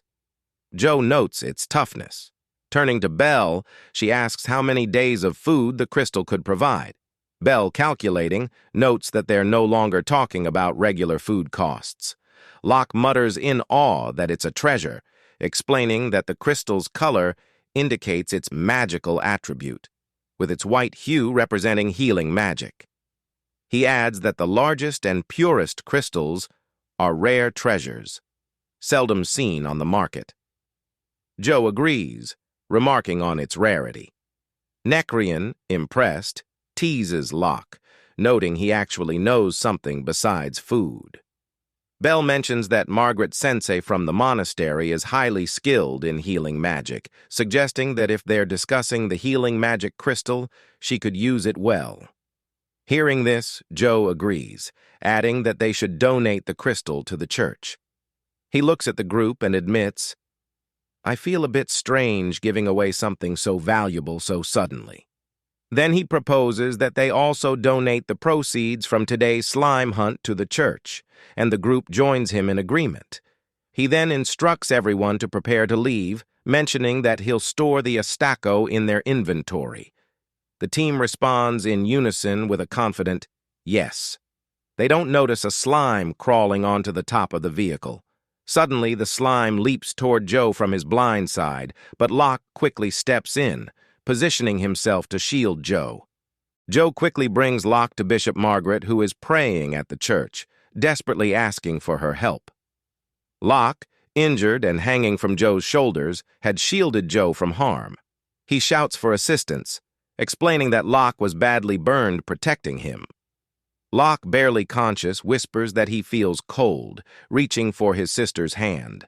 She clasps it tightly, urging him to hold on. Observing Locke's severe burns and loss of skin, Joe notes that standard first aid isn't enough. Turning to Margaret, he requests healing magic, hoping that the crystal they brought might help. Margaret gazes at the crystal in awe, calling it a treasure and confirming it could indeed heal Locke's injuries.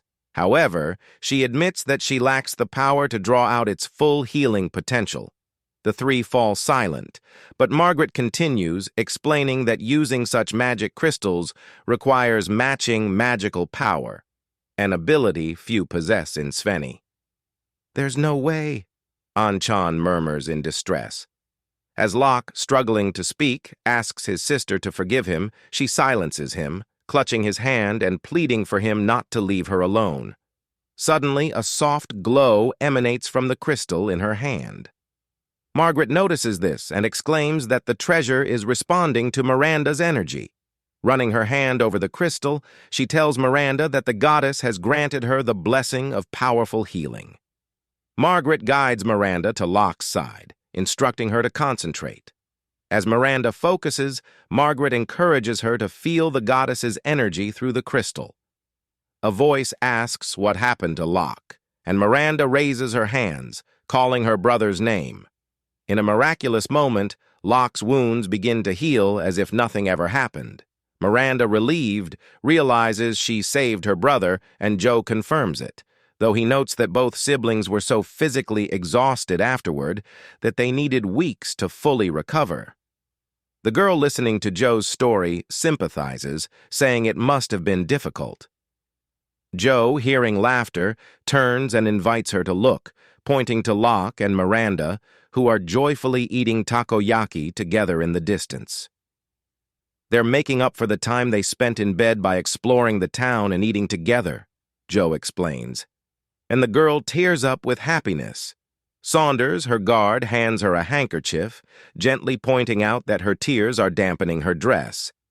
She thanks him and Joe for sharing such a heartwarming story. Turning to her guard, she asks for his thoughts, and he solemnly comments on the bond between siblings and the compassion for comrades in times of need. Saunders, watching the exchange, remarks that just hearing their story made the trip worthwhile. Joe, pleased, replies that he's glad Saunders feels that way. Anchan whispers to Joe, mentioning her doubts about inviting a noble lady to this part of town. Joe, glancing at the road where children stare curiously at the carriage, asks why she feels that way. But the noblewoman overhears them and laughs, assuring them there's no need to worry. With a blush, she admits she's genuinely enjoying herself, her eyes conveying something meaningful as she looks at Joe. Joe smiles, saying he's glad she feels that way. Saunders gently twists a strand of her long, curly hair, reminding his lady to be cautious with the sauce, and she thanks him cheerfully. The young woman, Elizabeth, is known to Joe as the daughter of a noble family from the citadel of Tars. Elizabeth had approached Joe earlier that morning at Antonio's house, where her father had a business meeting with Antonio. Recognizing him as Jieikan's Joe Jinguji, she expressed interest in learning more about him and his team. She invited him for a chat and perhaps some tea later. Joe enthusiastically accepted, suggesting a meal with the whole group. Thinking it'd be a fun way to celebrate Locke-kun and Miranda-san's release from the hospital, he figured it'd be a nice outing. Elizabeth eagerly accepted, and he promised to take her to one of his favorite spots. Meanwhile, Anchan whispers to Belle, suspecting that Elizabeth might be here with marriage intentions. Belle glances away, realizing that Jinguji-sama already sees Jieikan as his family. Joe waves at the siblings running toward them. Just then, Murdoch appears holding a dish and encourages Joe to taste it. Joe is thrilled to see Murdoch has recreated a Thai noodle dish in Svenny style. Murdoch explains that it's a novel idea to have noodles in soup, and there's enough for everyone. The siblings eagerly eye the dish since, in this world, noodle soup isn't common. Joe, a lover of Southeast Asian noodles, quickly serves a bowl to Elizabeth. Elizabeth, delighted, lifts her chopsticks to start eating, but then hesitates, looking perplexed. She brings her fan to her face and quietly asks Saunders if he knows how to eat the dish. He admits he doesn't know either. Elizabeth then watches as Joe and Locke enthusiastically slurp their noodles, surprised by the loudness. A few droplets of broth splash toward her, and Saunders quickly steps in, covering her with his cape to shield her clothes. Realizing his pristine white cape is now stained, Saunders, frustrated, scolds the men for eating so messily before his lady. The three men look at Saunders, bewildered by his outburst. Elizabeth laughs it off, telling Saunders it's fine and pushing his cape away. She remarks that there's a commoner's way to enjoy commoner's food. With newfound determination, she decides to try slurping, but in a more refined manner. The men watch in awe as she gracefully maneuvers the noodles with her chopsticks, bringing them to her mouth in an elegant slurp. They can't help but be impressed by her poised eating style. Joe watches, impressed at her effort to minimize splashes. Murdoch, noticing her struggle, kindly offers her an apron. Suddenly, Joe hears a familiar voice and turns to see Tendar, the dwarf, standing behind him. He invites Tendar to join them, but Tendar, looking serious, asks to speak privately. Meanwhile, Saunders seems on the verge of a dramatic outburst, and Locke is spotted running off with his noodles. Tendar quietly asks Joe what exactly happened in the Citadel of Tars. Goliath asks Saunders about the well-being of his princess. Saunders turns to find Goliath standing beside him, hands folded. He replies that she's now calm and resting in her bedroom, but then slams a hand over his head, cursing in frustration. Her mother and brothers remain in the mansion. Goliath bangs his shield, catching Saunders' attention. He casually remarks that Saunders probably hasn't asked about his new shield yet. He simply tells Saunders to trust in them. Joe and Jieikan ride in their tank. Joe asks Nekrian for the map of Tars. He instructs everyone to ensure they fully understand their current assignment. At the Sveni Emergency Assembly, President Antonio looks troubled as he announces the unanimous decision to respond to the breaking news of the coup in Tars, reported by Gilbert San, who was on assignment there via carrier pigeon. The coup, reportedly led by a mercenary faction that rose in Lord Bunker's absence, is anything but peaceful, with rampant assault and looting in the city. Lord Bunker's forces are reportedly still holding out to protect the citizens. President Antonio declares that the free trading city of Sveni will not tolerate the mercenary guild's arbitrary takeover and calls for reinforcements for the anti-coup forces. Meanwhile, at the Sveni Guild's Allied Forces headquarters, the commander mentions that during his stay, Lord Bunker provided them with a map of the fortress. The city of Tars is protected by a pentagonal outer wall surrounding the city and a star-shaped inner wall around the citadel. Mercenaries and resistance forces continue to battle inside the citadel complex to ensure a successful rendezvous with the resistance. Quick reconnaissance and communication will be essential. He assigns Jieikan with Joe in charge to handle the scouting. He asks Joe if he has any means to investigate Tars upon arrival. Joe replies confidently, pulling out a multi-purpose broadband radio, explaining it will allow them to communicate immediately and maintain contact even from a distance. Tender eagerly pulls out a phone, remarking that Joe has brought out something interesting once again. President Antonio then calls Joe, sounding concerned. He tells Joe that the carrier pigeon from Tars was sent by his daughter Marianne, not from the council, but as a personal request for Jieikan's assistance. President Antonio bows to Joe, pleading for him to save his daughter and family. He mentions that he believes Gilbert's son is currently staying at Marianne's house. Joe, in the tank, orders his team to head to Marianne's house, meet up with Gilbert, pass on the information to other units, evacuate civilians, and withdraw immediately. Belle asks if they are not just on a reconnaissance mission, but also doing rescue operations to which she is accustomed. Anchan, worried, checks on Miranda-chan to see if she's all right. Anchan, now used to Joe's fast driving, watches Miranda-chan, who struggles to adjust, but she insists she's fine. Miranda-chan tears up, saying her healing powers can be useful for the rescue mission, and then she suddenly jolts. Locke, over the radio, asks his sister if she's okay, urging her to closely follow Joe's instructions as part of the Guild Allied Forces' second group. He emphasizes that the mission isn't just reconnaissance, but also a rescue. Joe offers to lower the volume, and Miranda-chan apologizes for her brother's loud voice. Nekrian, watching Miranda-chan, acknowledges Locke's concern, saying she understands why he's worried. She suggests that Miranda can still step down from the mission if she feels unprepared. Miranda firmly replies that she remembers what the mercenaries did to her, which is exactly why she must go, to help others who might be suffering in the same way. Nekrian nods in understanding, replying that if that's her decision, then so be it. Joe feels a pang of sadness as he overhears the conversation. Belle comments that Miranda seems okay now. An-chan then asks if she's going to open the snack she's holding. Miranda-chan, surprised, asks what it is. An-chan explains it's a rice cracker from their recent training, and she suggests having a welcome party with it. Miranda-chan nearly cries in gratitude for the warm welcome, drinks from a bottle An-chan hands her, commenting on its fizzy taste. An-chan agrees, saying it's delicious. Miranda-chan then offers a drink to Nak-chan, who politely declines, saying she doesn't like that particular drink. As they continue driving, the three girls in the back seat fall asleep. Nekrian, with a half-eaten cookie in her hand, watches them. Joe breaks the silence, noting that she seems to enjoy the rice crackers. Nekrian looks at the cracker, saying it brings back nostalgic memories of a snack her late mother used to make on special occasions. She takes another bite, admitting she can't resist eating more.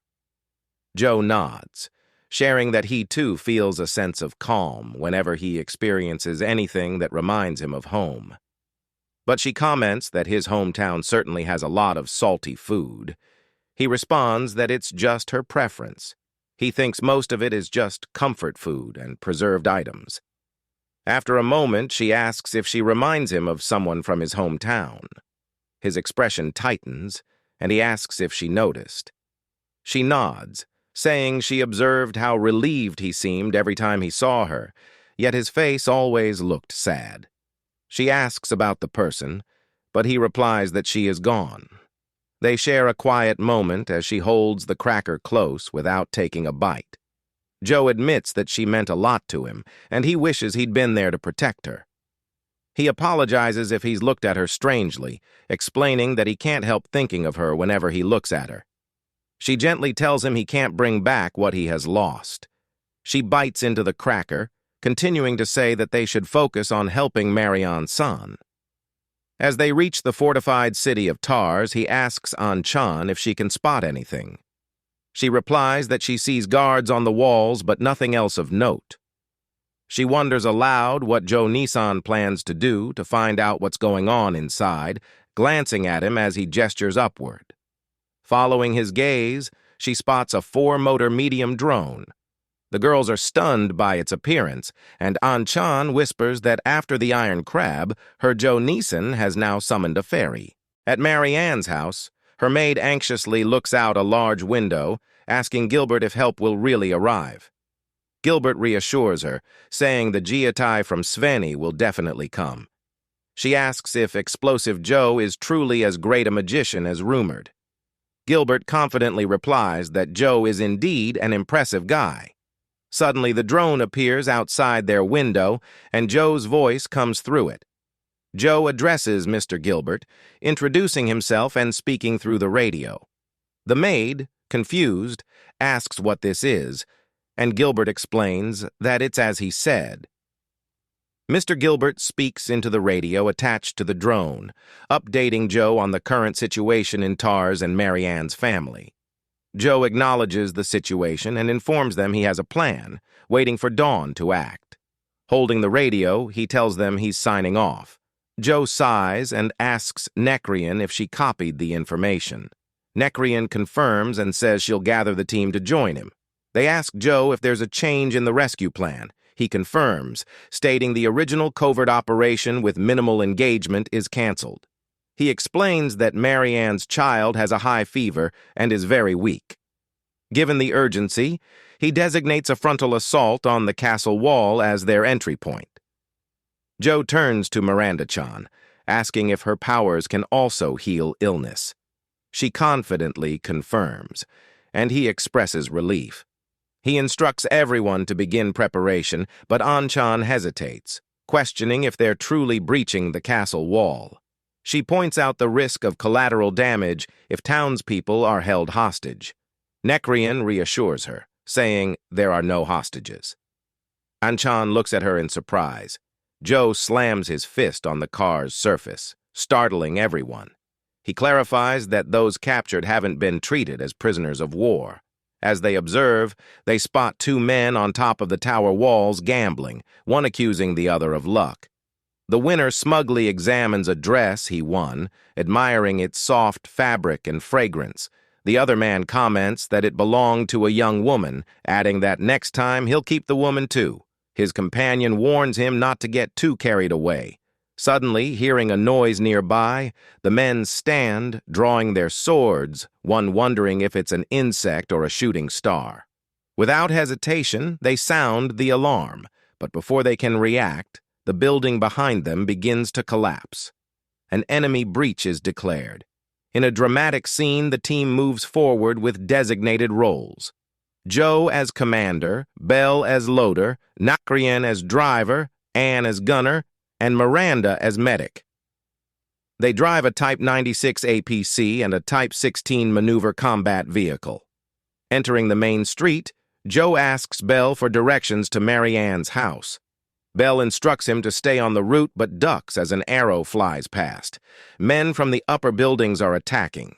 Belle informs Joe that the Type 96 is under attack, but he reassures her that arrow magic won't damage it. He instructs Belle to load the grenades and prepare the main gun.